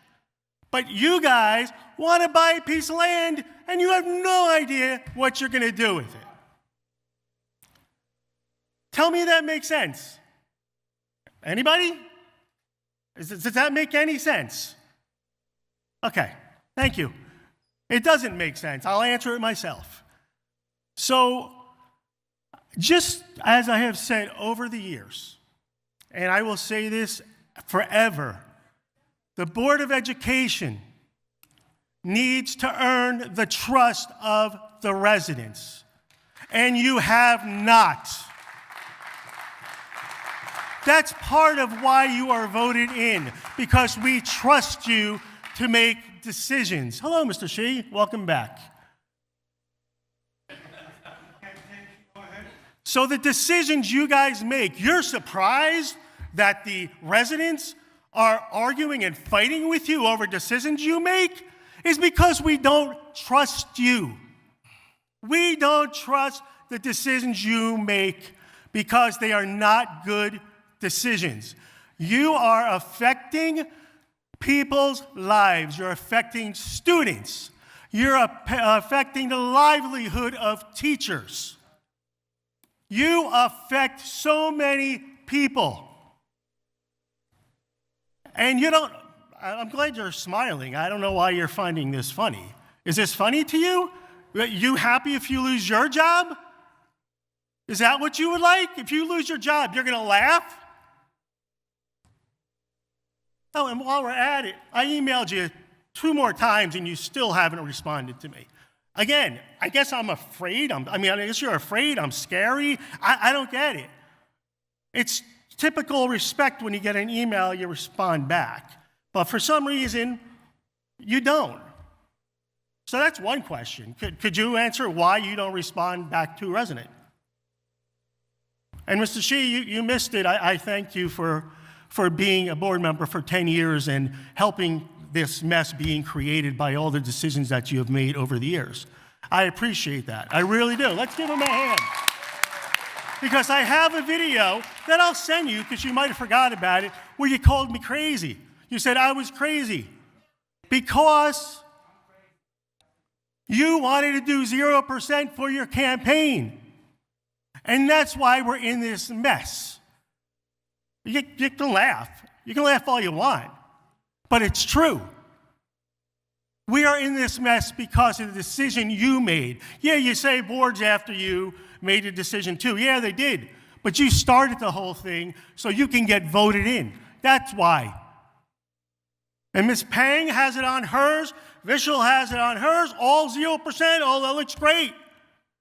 But you're destroying lives in this school system and students because of the ridiculous and ignorant stuff that you guys have done. So this is your job to solve all these problems, because that's what your job is. Your job is to make sure everything is running well and the finances are running well and the students have what they need. And you're not doing it. Thank you. Behind you.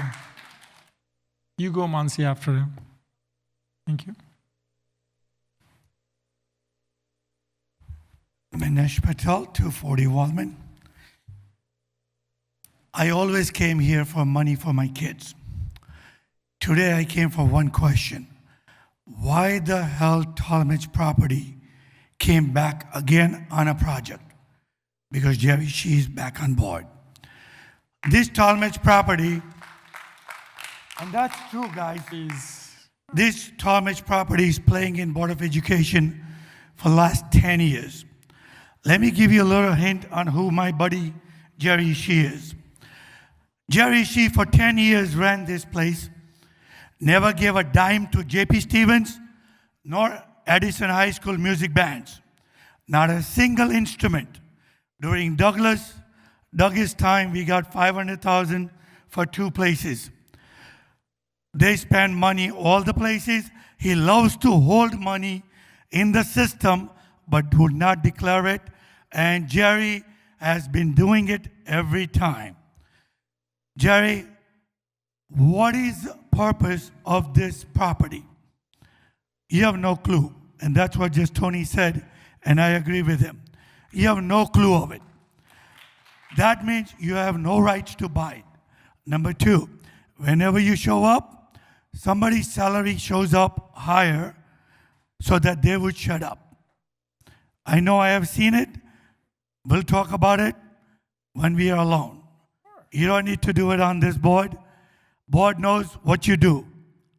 But you always manipulate board members ever since last 10 years. And you have done it in the past. You couldn't do it during Doug time. You couldn't do it during B-roll time.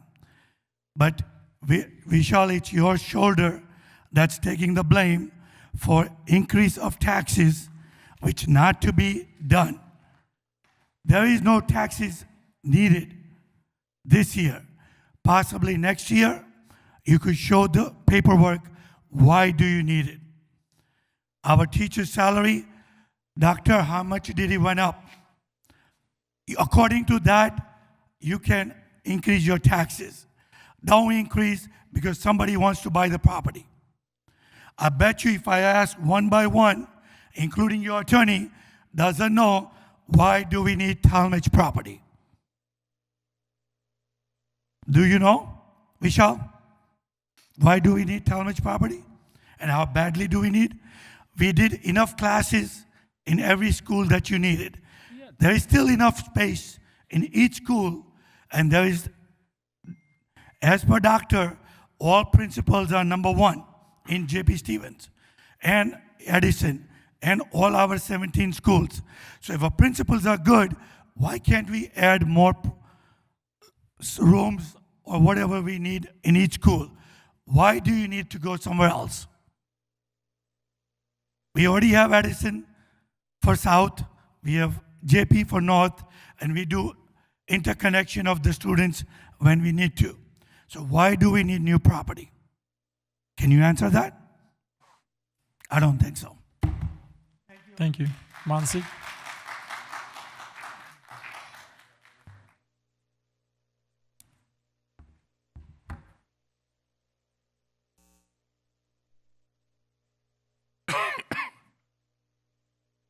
Mansi Mathur, 2 Haydock Drive.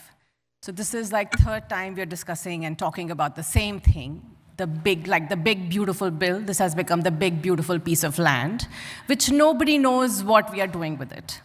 To begin with, this big hole that you guys have dug into the capital reserve of $9 million, which was earlier $22 million, has come to zero. Thank you for zero tax increase and zero capital reserve as a result of it. This land purchase, it's being used from the money that is called capital reserve. To use that money, it should have been in the long-range facilities plan. I went up and down the long-range facilities plan, which is being posted on BOE website from 2024. I don't see it over there. If there is an amended long-range facilities plan, please educate us or put it on the website to be transparent and compliant. Secondly, this raises a serious concern because a BOE vendor that has been hired for this land deal is a title company, is trying to persuade residents and trying to make a case for this deal, which raises concern. Is this deal for a private interest and the public is buying for it, or it's really useful? It is definitely not useful because nothing works like this, that buy now and we will decide later on capital reserve. There is a serious compliance issue with this land deal. I request our BA to please provide us all the documents and the records related to this land deal as soon as possible. Thank you.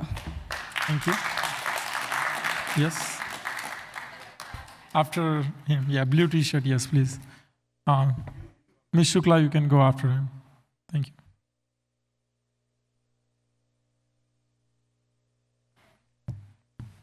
Raj, Heritage Drive, Edison, New Jersey. So this is again the second rare occasion I would have to come here, right? I mean, like I told you, I was here only in 2021 for the kids. So there are two things I want to state to this board, right? I mean, first, respect to you all because you don't get a single penny. You spend a lot of time doing this work, okay? We all need to acknowledge that.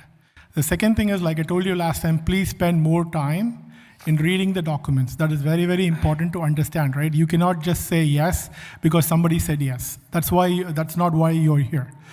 Okay? The first point I want to talk about is pre-K. Okay? I heard the guy speak before about pre-K, and I understand his pain, right? The free pre-K should be only for people who are in need. I hope you'll hear us loud and clear, right? So none of us residents, right, we are saying that cut pre-K, right? We are ready, right?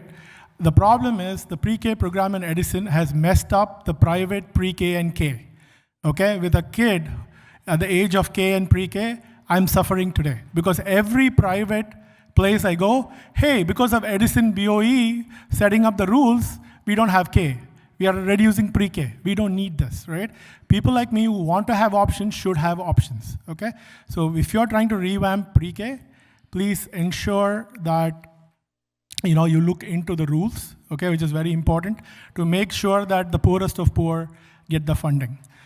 The second thing is, I have read so much about what Cheryl is trying to do. You're not going to get any more extra dime from next year. I mean, trust me on that, right? Because I've done a lot of analysis on her policies and stuff. She wants to rain down, right? She's at the center. She's not like Murphy on the left. So please be a little more conservative about your budget, and please try not reducing the heads because it affects families and lives. I'm sure all of you have jobs outside of here, right? If you got laid off, if you got fired, you're going to suffer, right? So let's look at unnecessary bloated expenses that you can cut and you can save on the teachers, right? The third thing I want to talk about is this Talmadge land, right? Whatever it is what it is, right? But at least now, please go back, look at the feasibility of even having a school. I mean, the thought was noble, right? You wanted to build something there for special needs kids. That's awesome, right? But we have to ensure that that area is buildable so that this $9 million can go towards your roof. Because I do appreciate, right, what Jerry and the team have done, because I was part of the no referendum in 2019 and 2020. We did not want to borrow $180 million for expansion, right? And you guys did it without borrowing single money from outside, right? That's good. But we still need the money that we have saved over the last 10 years for the roof repair, for if something, God forbid, something goes wrong, right? Please consider that. And that's very, very important, and we need to be physically responsible here. And I'm very, very happy that last time you guys answered and told me about the Educational Foundation, right? I worked with Jerry and Rich back in 2019 and 2020 to see if we could start an education foundation. I'm glad it's getting off to a start. And because there are a lot of companies, commercial companies in Edison, right? We are not just a residential town, right? And I'm 100% sure you'll get a couple of $1 million every year, and that will shave off our budget, okay? I hope you're receptive to all of us, and you agree to listen to us and do what is right, okay? Thank you. Thank you. Ms. Shukla.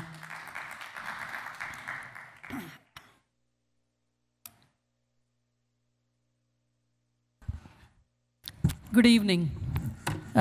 Good evening, members of the board, administration, and all my fellow neighbors. I am pretty confused after listening to everyone here and getting millions of messages over the last 1 month.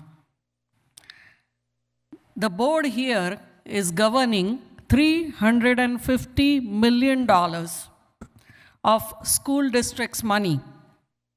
And you all have said that that is not enough for you.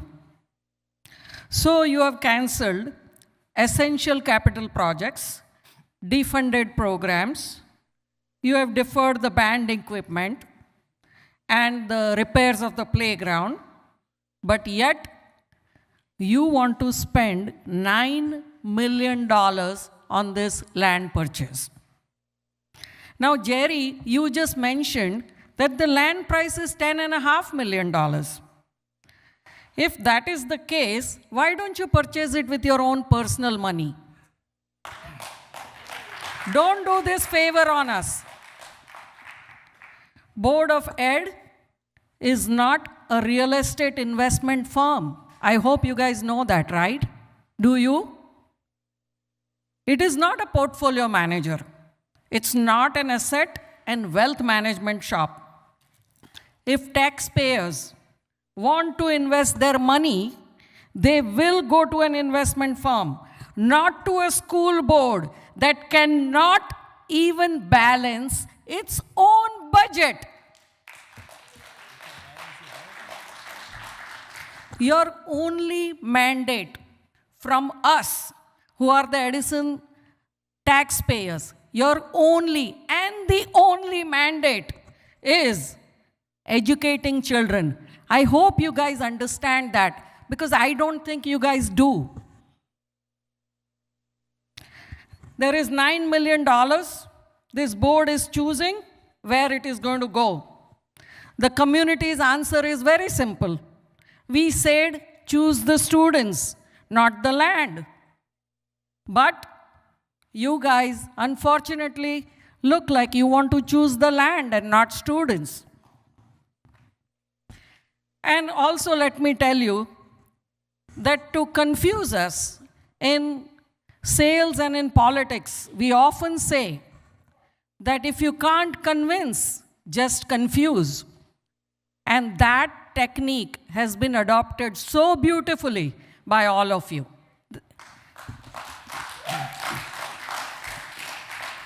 So to confuse us, I've been receiving many messages about the ownership of this land, and I would like to know from you, Jerry, because you seem to know that this is the $10.5 million land, and you are doing this favor to Edison citizens by buying that land for $9 million. I want to know, this land in the record shows that it was owned by Birchco Realty, and in the middle got bought by Lee Yoon LLC, who acquired this land right before the board decided to buy it. What is this? Can you clarify? Friends and neighbors, is there a smell of special interest? Is someone making millions here? What choice is this board leaving us today? You are asking us, you are guiding us, and you are actually forcing us to move the election cycle to April so that the budget decisions go directly to the voters. Currently, this board makes major financial decisions without direct voter approval at the ballot box, and that needs to change. Thank you. Thank you. Shivi.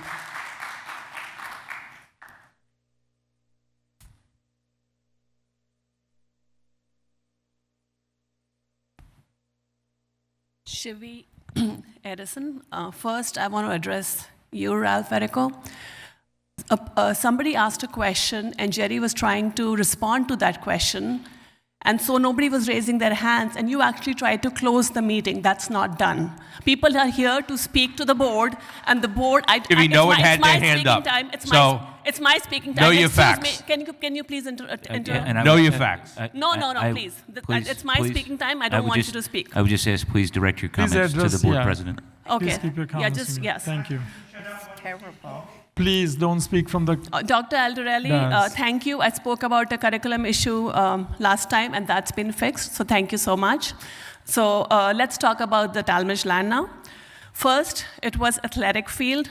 Then it became solar panel. Then it became a bus depot. Until last night, through the informal network, it was the ESIP program, and now it's a special needs facility. From where are you getting the money to build this facility? Are you going to fire more teachers? At this rate, you will just have buildings with empty classes because student-teacher ratio will increase. Right now, you're cutting school improvements such as playgrounds, double the cost for summer educational programs. I don't know if anybody's noticed. Nothing is left in your reserve. You're firing teachers, and you're still thinking of expansion? In my opinion, you're really living in La La Land. The state is talking about changing the funding formula. What if you get even lower state aid next year? You all need to be responsible in what you do. This is not why you were elected. At this rate, you're going to face an even more dire situation next year. Thanks to Chris Lugo, Vishal Patel, Ronak Patel, where is he, and Virginia White, for your support to trying and cancel the land deal. Anjana Patel is absent yet again. My request to all 4 of you is to keep bringing back this resolution at every meeting. So she is forced to take a stand. Canceling the land deal will help in reducing the operating costs next year because some of that money could actually be used for the capital expenses. And hopefully we don't face this situation again. To the gentleman whose wife is not getting renewed, I cannot even imagine his pain and what his family is going through right now. Let's all be more responsible, please. To the rest who voted to table this land deal yet again, I'm not understanding your fixation to buy this land. Again, you're firing teachers, canceling school improvements, and yet you want to keep the land. A budget reflects the priorities of an organization. You're prioritizing land you have no money to develop in favor of firing teachers and reducing student facilities and access. And I don't want any answers to any of the questions that I posed. I just wanted to make comments because I really don't trust the answers I'm going to get. So I just don't want anybody to be responding, and especially you, because you are in a position of power where you can say things and I'm not allowed to come back and speak. So I would appreciate, I don't want a response. Thank you. Thank you. Next. Yes. Yeah.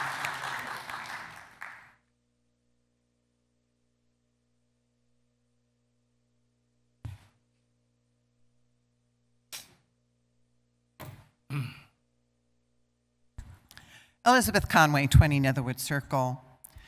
This week is an important week in our school district. And I can't say enough about our teachers, our school nurses, and every other employee that works here. And I'd like to commend them, especially on this week that we make so important. I was so proud of the young lady from Edison High who was showing us how important the teachers are to the students. And it's really a shame that more of us aren't talking about the most important thing that makes our district work, and that's the personnel that we have in this district. We are a service organization, and we serve the most important portion of this district. And I feel really hurt that the timing of getting rid of the teachers and any other staff happened when it happened. And it's really sad that it had to happen at all. I don't think it would have happened if the budget had remained more stable over the last few years and then happened what happened this year.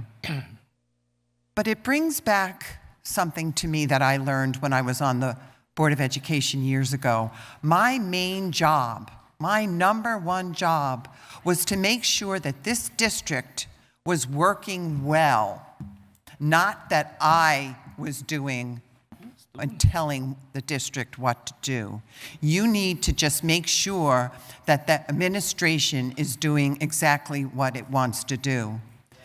And I'm saddened by the discussion going on with the Board of Ed that it comes to a 4-4 to discuss something, whether it's right or not right. I feel sad that it keeps going on and nobody seems to be making sense out of it. Now, when this property first came up, and I want to say it was in 19, I could be wrong, there was a vision for that property. And the vision was to build like a technical school. And we had gone to go look at a school in Hudson County, and it was beyond fabulous. But when the architects came back with something that was not part of our vision, it kind of got put to the side. And then the last year or so, we've been talking about many things for that piece of property, and each one seemed even more ridiculous than the next. Let's just buy it so that the town can't do anything. Let's buy it to put solar panels on it. Let's buy it to make a bus depot. And I'm hearing all of this, and I'm thinking, At this point, you've deleted so much money, we need to put that back into the capital improvement. God forbid we truly need it. But, tonight was the first time I actually sat here and I listened to Dr. Aldarelli's vision for what could actually be done on this property. Don't talk, it's my turn. It's a vision that we truly need to follow up on and look into. It may not work, but don't walk away from a vision like that, because down the road, it's going to be more beneficial to our students, to our children. I was a special ed teacher, and I would hear stories about my former students that had to go out of district, where they spent a couple of hours a day just getting to their schools. And we spent so much money paying for one child to go on a small bus. So yes, right now, money is tight. I should know, I'm on a fixed income, but the vision is there. But the vision is not for a bus depot. The vision is not for stopping Sam Joshi to buy the property under us. We need to make it a positive, and we need you guys to get together, get educated as to what's the right thing to do. Postponing it, it may be a good idea, but it's making you look awful. So I really suggest get together and decide what's best for the district. And you know how you're going to do that? By listening to the two gentlemen up there. Not you. Those two gentlemen. Yes. That's what you truly need to do. And I can't believe I'm standing here and he's agreeing with me. That never happened. One more thing. I only have 48 seconds. After I left the other night, I thought the rest of the night was just going to be a complaint session, so Carol and I had enough. But from what I hear, it was brought up again about the pre-K. And if you can answer any questions, please bring me up to date as to what's going on with the pre-K. And I'm giving you back 24 seconds. Thank you. Harish?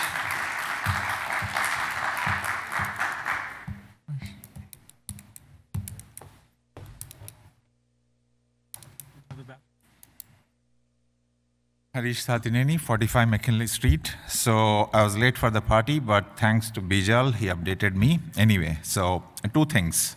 One is the pre-K and the second one is the Talmadge. So for the pre-K, John, I sent an email. Can we have the exact number of pre-K kids this year? I mean, I hear 150 plus 150, I hear 415 total PK 3 plus 4 and some other numbers. Exact number as of now and how much we are spending. And second thing is the total 88 million that we talk, the equalization, special ed, transportation, security, everything. I know it's difficult to allocate per student aid that we get from the state because different students come in different categories. But on an average, if we consider 16,500, it comes to, we can divide that. So anyway, so around 5,000 per kid. But are we double counting the pre-K kids into this 16,500? I'm trying to understand how much exactly we are spending per kid on the pre-K program. That's what I'm trying to figure out as of now and based on the estimated numbers next year. So it would be helpful if you could respond to that email. And of course, the most important hot topic, Talmadge. So as I said in my last meeting, we don't buy to negate something, and pretty much same thoughts were echoed by Mrs. Conway. And I kind of agree with what Raja said earlier. There are a lot of success stories in the past in terms of negotiating with the union or turning around the Menlo church for the Edison Success Academy and all that, but those times were different. This time is different, so we have to be really careful. So if bus depot and special ed are the final ones, I still don't know if they're the final ones, but if they are the final ones, when can we have the detailed analysis of that? Complete detailed analysis. Because end of the day, we need to see whether we have a return on investment on that or not, just like we had on the Menlo Church. Will it be through a video, or will it be posted online? Will it be in another town hall? But we definitely need the real detailed analysis, both quantitative and qualitative. Again, I'm repeating, in the quantitative, we need to stress the model with Monte Carlo simulations to see that under adverse conditions, we get a significant positive NPV over a horizon of, let us say, 5 or 7 years, I don't know. As I said, when there isn't enough transparency and communication or answering questions, a lot of things float on the social media. So we need the complete numbers, complete picture, everything.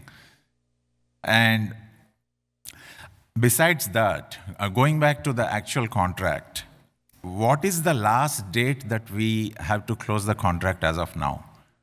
Will the DEP reports and all the environment reports or whatever, I mean, as I said, we are hearing a lot of things. Someone says half acre is wetland. Someone says everything around that is wetland. Someone says half of 9 acres is wetland. We have no clue what is going on. So when will we get all those reports? By what date?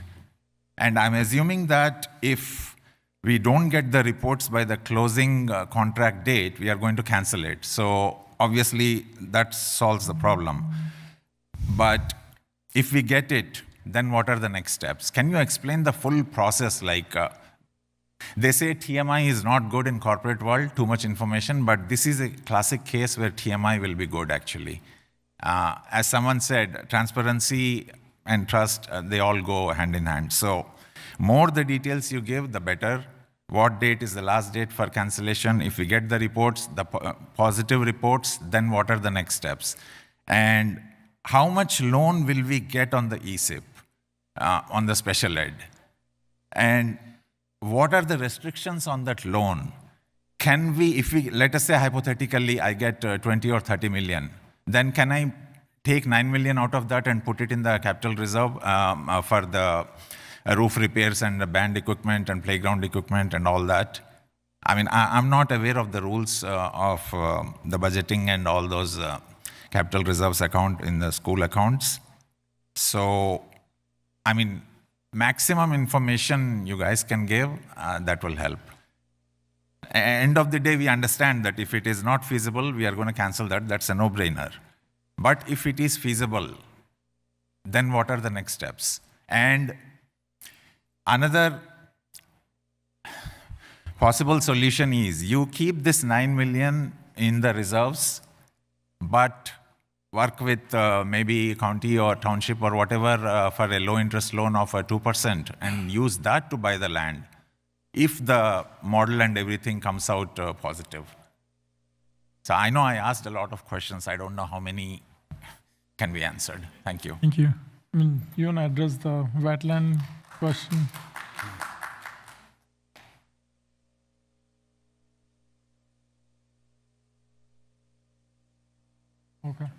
Okay.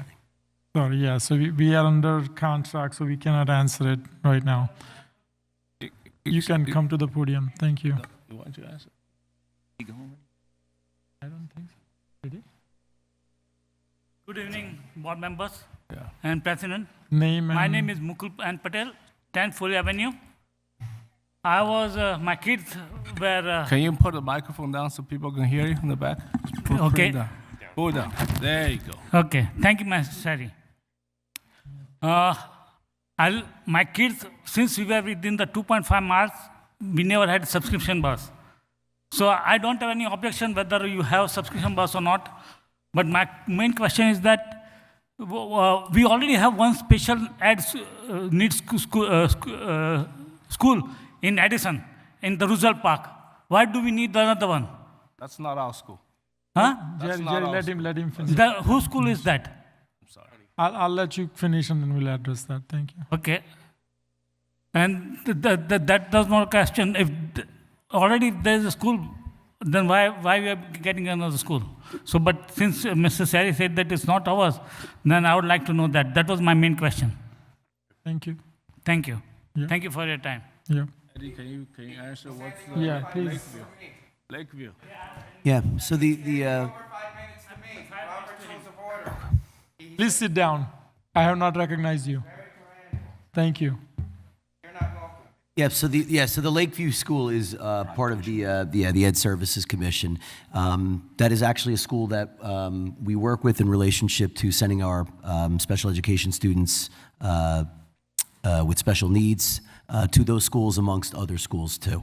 And one of the components that we talked about is the tuition that's associated with those programs. When you send a child out of district, the cost can be anywhere from a tuition fee of $65,000 to $95,000. On top of that would be transportation in the ballpark of 30. So it could cost close to $110,000, $115,000 per student. But that is not our school in relationship to that. All of our special education programs are currently housed within the structures that we have in Edison Township.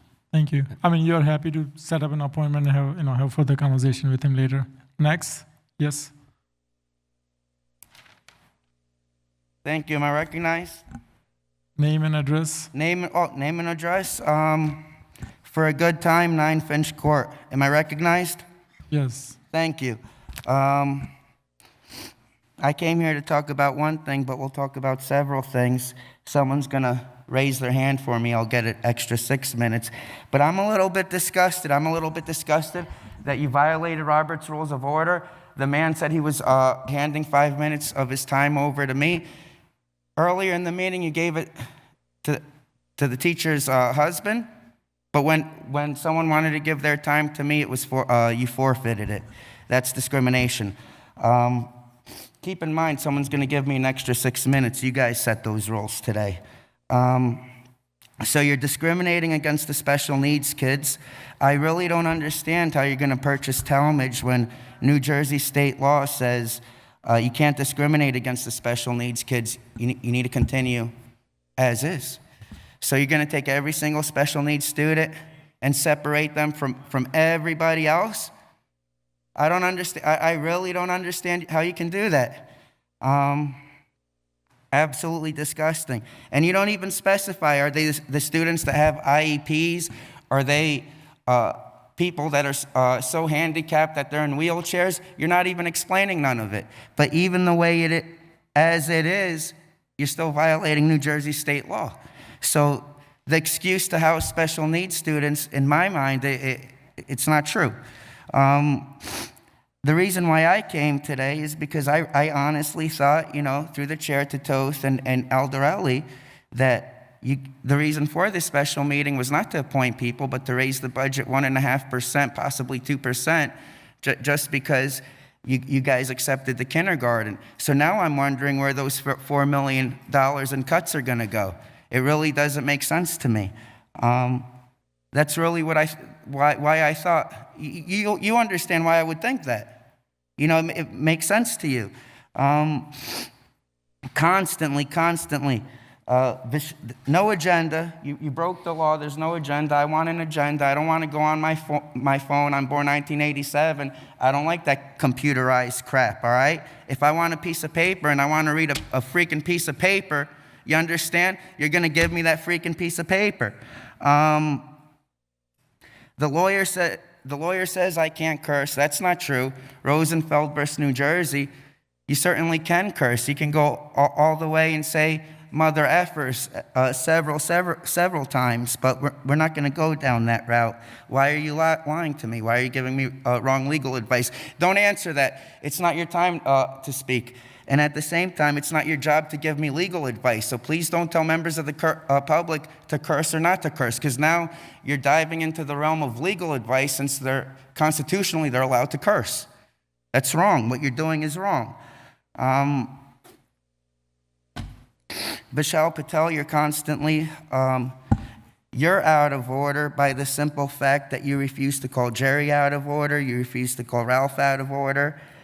It's your job to call people out of order. I just don't understand how members of the board can just have a back and forth when people are up here at the podium.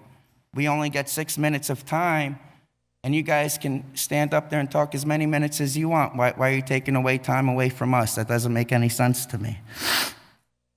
But what I'm really here for, through the chair to Jerry Shee, Jerry would know most about this, and I hope Jerry corrects this and does the right thing. I'm not here for anything else but this.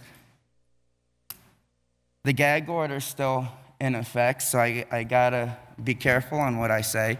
But at the end of the day, I feel that we had a member of the transportation department, and this member of the transportation department, she was retaliated against. Why was she retaliated against? Why did she lose her job?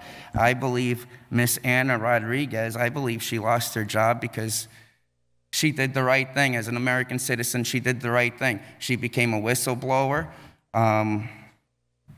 She testified under oath. Unlike Mayor Sam Joshi, who lies under oath, you understand, Anna Rodriguez, she testified under oath to the Deputy Attorney General, and because of that, I believe she was fired. And I believe we need an investigation. I believe here in the United States of America, when somebody does the right thing, we do not retaliate against them. When somebody when one of your subordinates works for you guys, and they're either exposing corruption or they have to testify under oath, I think it's setting a bad precedence to fire these employees. She had been an employee for at least 7 years. She had been an employee for at least 7 years before she even testified. And you know what? It makes me believe Aldarelli, possibly Superintendent Bernard Bragan's contract wasn't renewed. I have reason to believe that Superintendent, but that's elsewhere. I want to talk about the young lady in the transportation department. I want you guys to issue her an apology, okay? When I provide proof of this, I want you guys to issue her an apology, because that's not the type of community we are. To retaliate against someone here in the United States of America for doing the right thing, for testifying under oath and saying that can someone raise their hand for me? 6 minutes, please. Robert's Rules of Order. Are you gonna? Your time is up. Please be seated. My time is up? Yes, your time is up. I will be filing ethics complaint on the simple fact that you gave the teacher's husband an extra 6 minutes, but you're violating Robert's Rules of Order. Yeah, please, your time is up. Please be seated. So it goes to show it's not. Please be seated. Thank you. Next, Matt. It's okay. It's recorded on TV. I'm going to get you Office of Administrative Law. I'm doing my ethics complaint. Thank you. Matt Revnak, ETA President. So I'm going to start off with positive and end positive and not so positive in between. So first of all, and I apologize to my teachers out there, because I want to send out an email thanking them, wishing them happy Teacher Appreciation Day today and week. But I have been so inundated since Friday that I haven't even had the time. So happy Teachers Appreciation Day. We have one of the best school districts in the state, and we have one of, without a doubt, the best staff in the state. Also, happy Nurses Day tomorrow to our nurses out there. I probably won't get to send you an email either, but I do apologize, but I wished it to you as well. There's one other group I actually was able to before all this happened, and that was the principals. I sent them all an email. Happy Principals Day on Friday. Unfortunately, they had to pull in staff to tell them they're being non-renewed on what should have been their special day. Not a good thing to have to do. So the reality is, on Friday, 52 of my members, staff members, were non-renewed. There were some additional due to retirements that will not be filled, but at least it didn't cost people. Oh, and by the way, you guys will have to take a look at the reappointment list. There are people missing, and there are people on there that have already retired that are listed. So please take a look. I've gotten some texts as I was sitting in the audience. But that's the reality of it. And quite honestly, between my building reps, but especially me, since Friday afternoon, my phone, emails, today, yesterday, and today, I've been going to buildings to meet with people that are extremely distraught, emotional, upset. Some of the things I want to share with you, and this is what this is all about, and I do have to appreciate Mr. Pino before. I thought he was awesome. The first question I'm getting, why me? I did nothing wrong. I've dedicated my life here for 2-3 years, whatever their circumstance was. I've gone above and beyond. By the way, a couple of them are going to send emails to some of you about everything they've done here for the past couple of years. You know, their evaluations, my evaluations have been good. I've given up my life basically to do the job here, and now I'm not here anymore. I was wishing some of these others would come here, but they are just too emotional, upset. So I told them, I'll share some of your stories. One of them, I was on the phone with Friday afternoon for 15 minutes of crying. Literally 15 minutes of crying as I tried to talk her off the ledge. Another one who said, I don't have health benefits as of actually August 31st because they pay it through then. My child has medical conditions. It's going to cost me $2,000 a month just for their medicine. How the hell do I pay for that? When I don't have insurance, I don't have a job. Another one's a single mother. Doesn't have a job. A non-tenured person who's left another district as a tenured person because she wanted to be here in Edison when she saw an opening. And now she's out of a job. She said, had I known this 2 years ago, I would not have left where I was at. Because now I have to start all over. Hopefully she can get something. So this is the reality of what's going on out there. As I said the other night, we're not a commodity, we're not a business. You're not going to find Edison School System on a New York Stock Exchange. We don't have shareholders. We develop people. As Ms. Conway said, we are a people industry. And with 60, 70 less people, and by the way, there were some cuts in administration as well. Obviously, the teaching load, some paraprofessionals were the big hit. But that's 70 less people now, which is going to increase class sizes. Those kids are not going to get the same personalized attention, et cetera.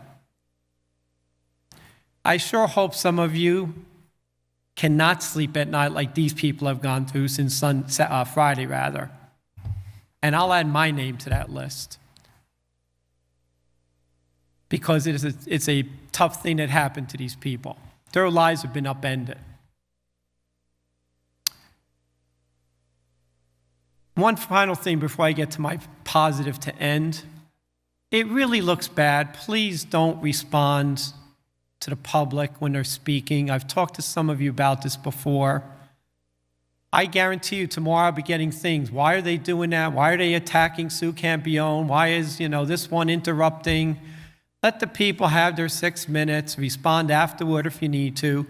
Or you guys have board member comments at the end. You can address it then. You don't know how bad it looks sometimes. Ending on a positive note, as was mentioned before, this weekend is Mother's Day. So happy Mother's Day to all the mothers sitting in front of me, behind me, out in, live stream world. I also want to mention, I forgot before, to the other educators that are Edison residents that teach elsewhere or have jobs in education elsewhere, thank you for what you do every day as well. And again, happy Mother's Day to all our mothers out there. Thank you. Thank you. Next. Yes. Yeah.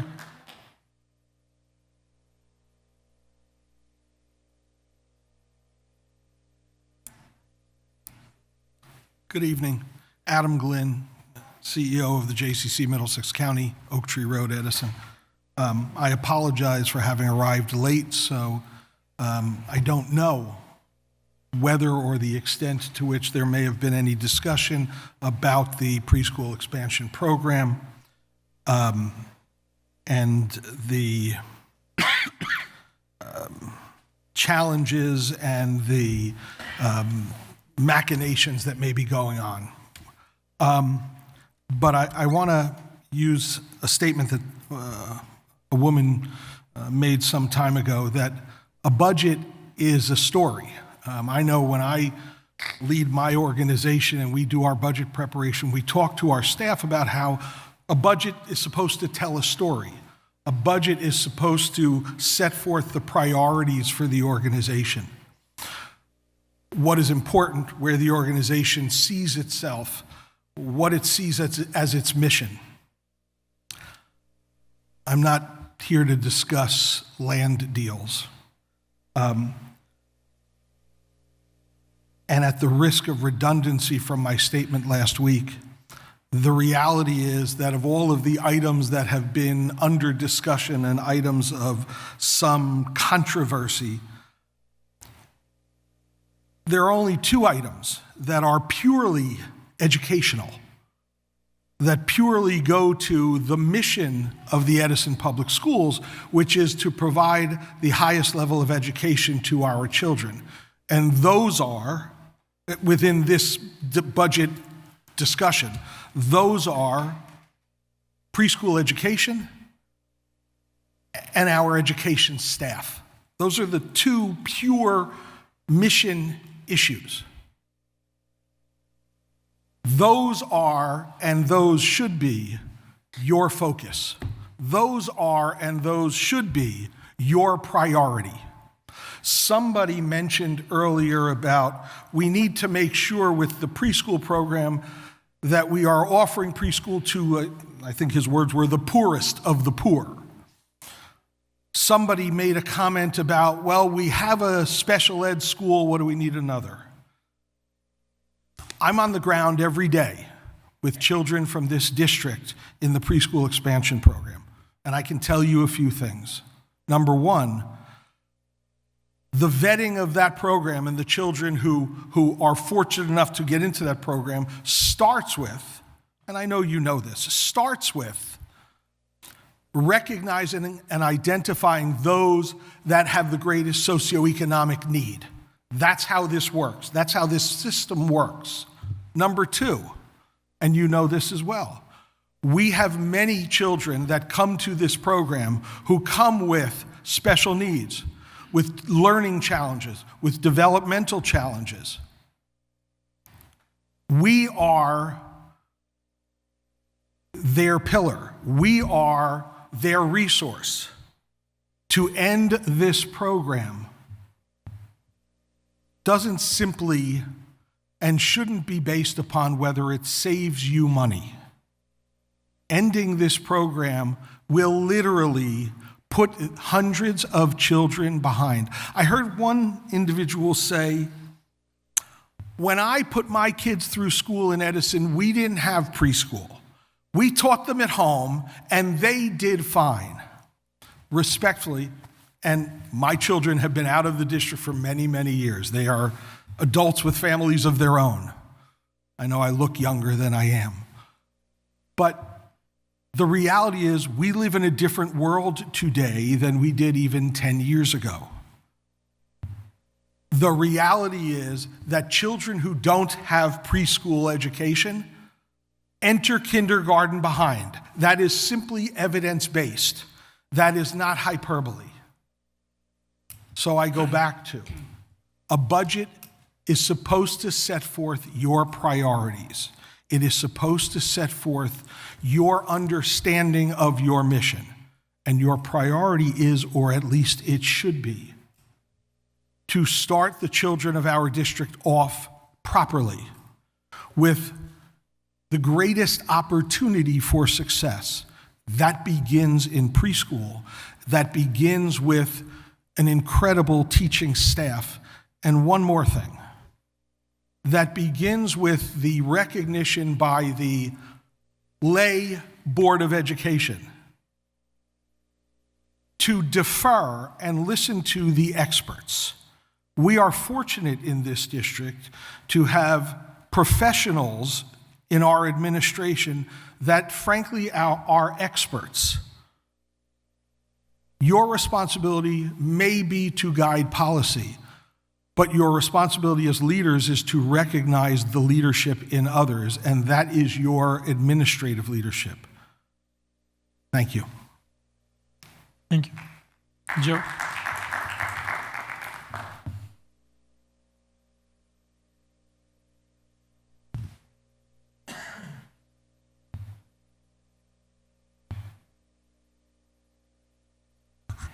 Joseph Romano, Edison, New Jersey. First of all, I want to thank the teachers. To be perfectly honest with you, when I was up there, this is one of those times that heavy decisions have to be made. The job is, according to governance, the job is to see that it runs well. Well, to be perfectly honest, the people who know how to run it are the superintendent, the assistant superintendents, the directors, the supervisors, the teachers. They're asking you, I think there's a problem. Nobody understands the difference between the Board of Ed and the administrative staff at the Board of Ed. The Board of Ed has to listen to the superintendent and the superintendent's charges.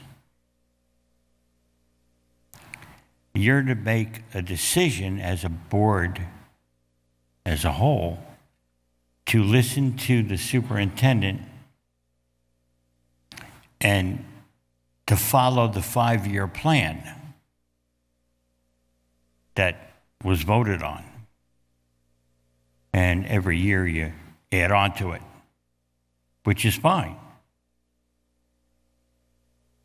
But the superintendent, that's the big guy.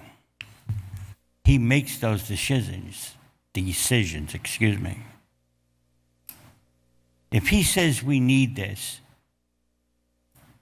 then we need it.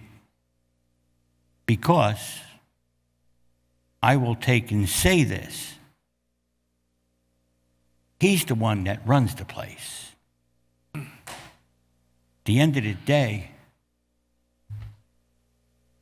the board itself has to make a decision to follow the superintendent, the BA, the other assistant superintendents. They're the ones that are in charge. The board members, they make policy, but they listen to the superintendent and the assistant superintendent. That's how things work. You see, I don't believe the people. I don't believe the people understand the Board of Ed. There's two different systems. The Board of Ed, the 9 elected, or the administrative staff. It's separate. When I was on the board, we listened to the leaders, and we all made a decision. You vote yes or you vote no. I really want to make sure that the public knows that there's a superintendent. That superintendent does the job. The board members discuss what the superintendent sells to the board members. We have a district that has multi-layers of issues.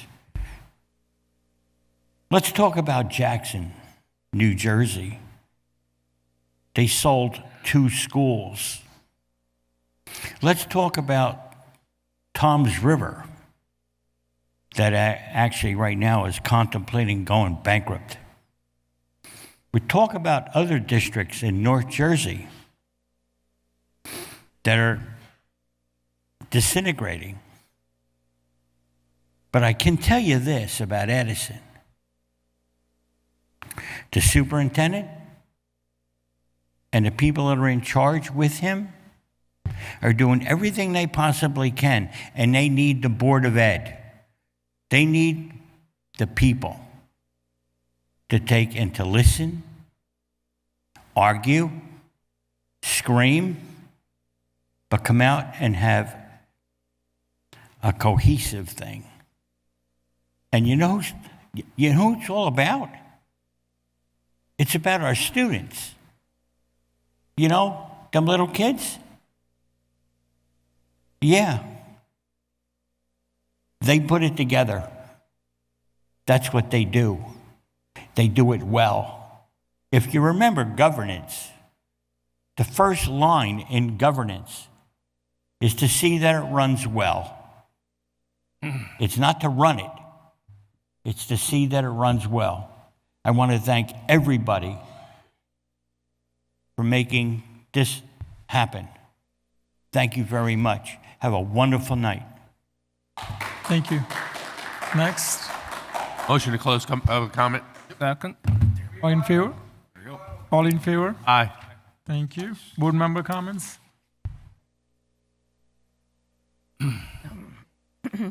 Yes, Jeannie. I just, felt I should say a little something here. Can you hear me? I just wanted to thank everybody for coming here tonight and sharing all your concerns and your ideas and all of your input. You know, we do appreciate this and we do listen. You know, don't think it's just falling on deaf ears. It's not. And Matt, you can add me to the list of people who don't sleep well at night because of certain things. But, we do listen, we are concerned, and believe me when I tell you we're trying our very best to do the right thing for our children, our parents, the taxpayers, and the district. Thank you for listening. Thank you, Jeannie. Anyone else? Yeah, I just want to mention, it was mentioned before, Teachers Appreciation Week and Nurse Appreciation Week. We really appreciate, all they do. Just some of the things that I just want to, people are so passionate about it, about the land, right? So as I said before, let me reiterate.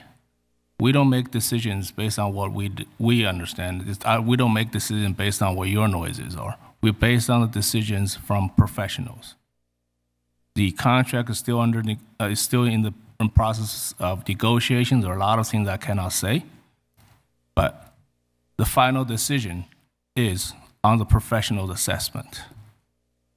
To come here and say, this is my money, okay? It is your money. It's my money as well. $500,000 is a lot of money, in my opinion. So we're not gonna, blow it off just like nothing. That's my money as well. It's our money. We need to spend it wisely. We're not gonna make a decision without a professional assessment. Whatever the information you got, those are fear-mongering information, okay? Dr. Aldarelli gave a high-level vision, and normally I don't agree with Mrs. Conway, but she brought it up. We have 175 students. We're paying $18 million. We send them out of district. I don't know any of these people who actually is making all the complaints. How many of them has actually visited FDR? Okay, how many of them visited FDR building? No. Okay. Please. So these are the students we send them, we put them on a bus for an hour to go to another school. We have a facility right in the middle of the town. It's convenient for everybody. If there's something happens, the parents can go there and get it. Just be a little bit patient. Let Dr. Art already present the visions. And after that, and you still think it's not a worthwhile investment, cancel it. I'll be the one who vote to cancel it. Without a professional assessment, without looking at Dr. Artorelli's, whatever he said, I'm not going to cancel it. It's very simple. Let's look at the vision. And people say, oh, you don't have anything. There were a lot of discussions. But we had success stories. Our own success story is Edison Success Academy. We spent $2.5 million to buy the property. We were discussing what to do with that property for about 2 years. And we finally decided we're going to make a Success Academy, alternate school. We spent about $1.5 million to update the school, a total investment of $4 million. You know what? Now we're bringing these students back home. We used to send them out. We spent $3 million to send them out. And we also have the capacity to bring students from out of district. Those are the ones that generate revenue. People are saying, oh, you education, you educate. But the problem is, for education, all these years, it's spend. And when you're short, what you do, you go to taxpayers. Okay? When you can generate some revenues, you offset the tax burdens for the residents. That's what we're looking for. And that's what our property is for. Okay? I'm done with my comment. Thank you very much. Thank you. Anyone else? Yep. Please. A couple things. You guys can stay. I can talk to you afterwards. Okay? Sorry. That's right. Go ahead, Ralph. Couple things. A speaker came up and said that I made a motion to close public portion. When I looked up, there were no hands. So I've never, ever curtailed public portion comments. So I don't know where that speaker got that information from, but anyway. Also, I owe Mr. Lugo an apology. It's out of character for me. Last week, I made a comment about Mr. Lugo and his stance on a certain issue. There's no need for name calling, which I called him a name. So I wanted to publicly apologize to Mr. Lugo. I did email or text him the next morning, apologizing to him, and I told him I would publicly apologize. It's, we may differ on opinions, but I think we're all here for the same reason. We may not like our opinions of each other. Sometimes we agree, sometimes we disagree. He voted no on the budget, I voted no on the budget, so we agreed on something. But I just want to publicly apologize to Mr. Lugo. Thank you, Ralph. Thank you very much. I appreciate that. Education Week, congratulations to all the teachers. Obviously, as an educator myself, with 34 more days left to retirement, I appreciate everything you guys do. I know it's not an easy job. Been there, done that. It's only getting tougher. So hang in there. And it's not a pleasant time right now. And I'm hoping that, I could help some of them. I know I talked to Mr. Revnick, and we're going to do our best to do what we can to help, our own here in Edison. So thank you very much, teachers. Thank you. Anyone else? Visho. Yeah, I just want to add what Ralph said. Matt, you know where I stand, with the teachers, right? So I had a conversation with Matt when I was out of the country. So I hope you know where I stand on this. So as Ralph said, we'll do whatever we can to help our own. So if you guys have any CVs or anything you want to send to us, feel free to send to me. You have my email address. We'll do what we can, to help. All right. Thank you very much. Thank you. Anyone else? Motion to close? No, I want to say something. Did someone have something to say? I'm sorry. No? Okay. So, I mean, I want to piggyback on what Jeannie said, right? I mean, I appreciate all of you coming and raising your concern. I mean, we are listening, and believe us, we are trying our best to make the best decision for our students and our stakeholders.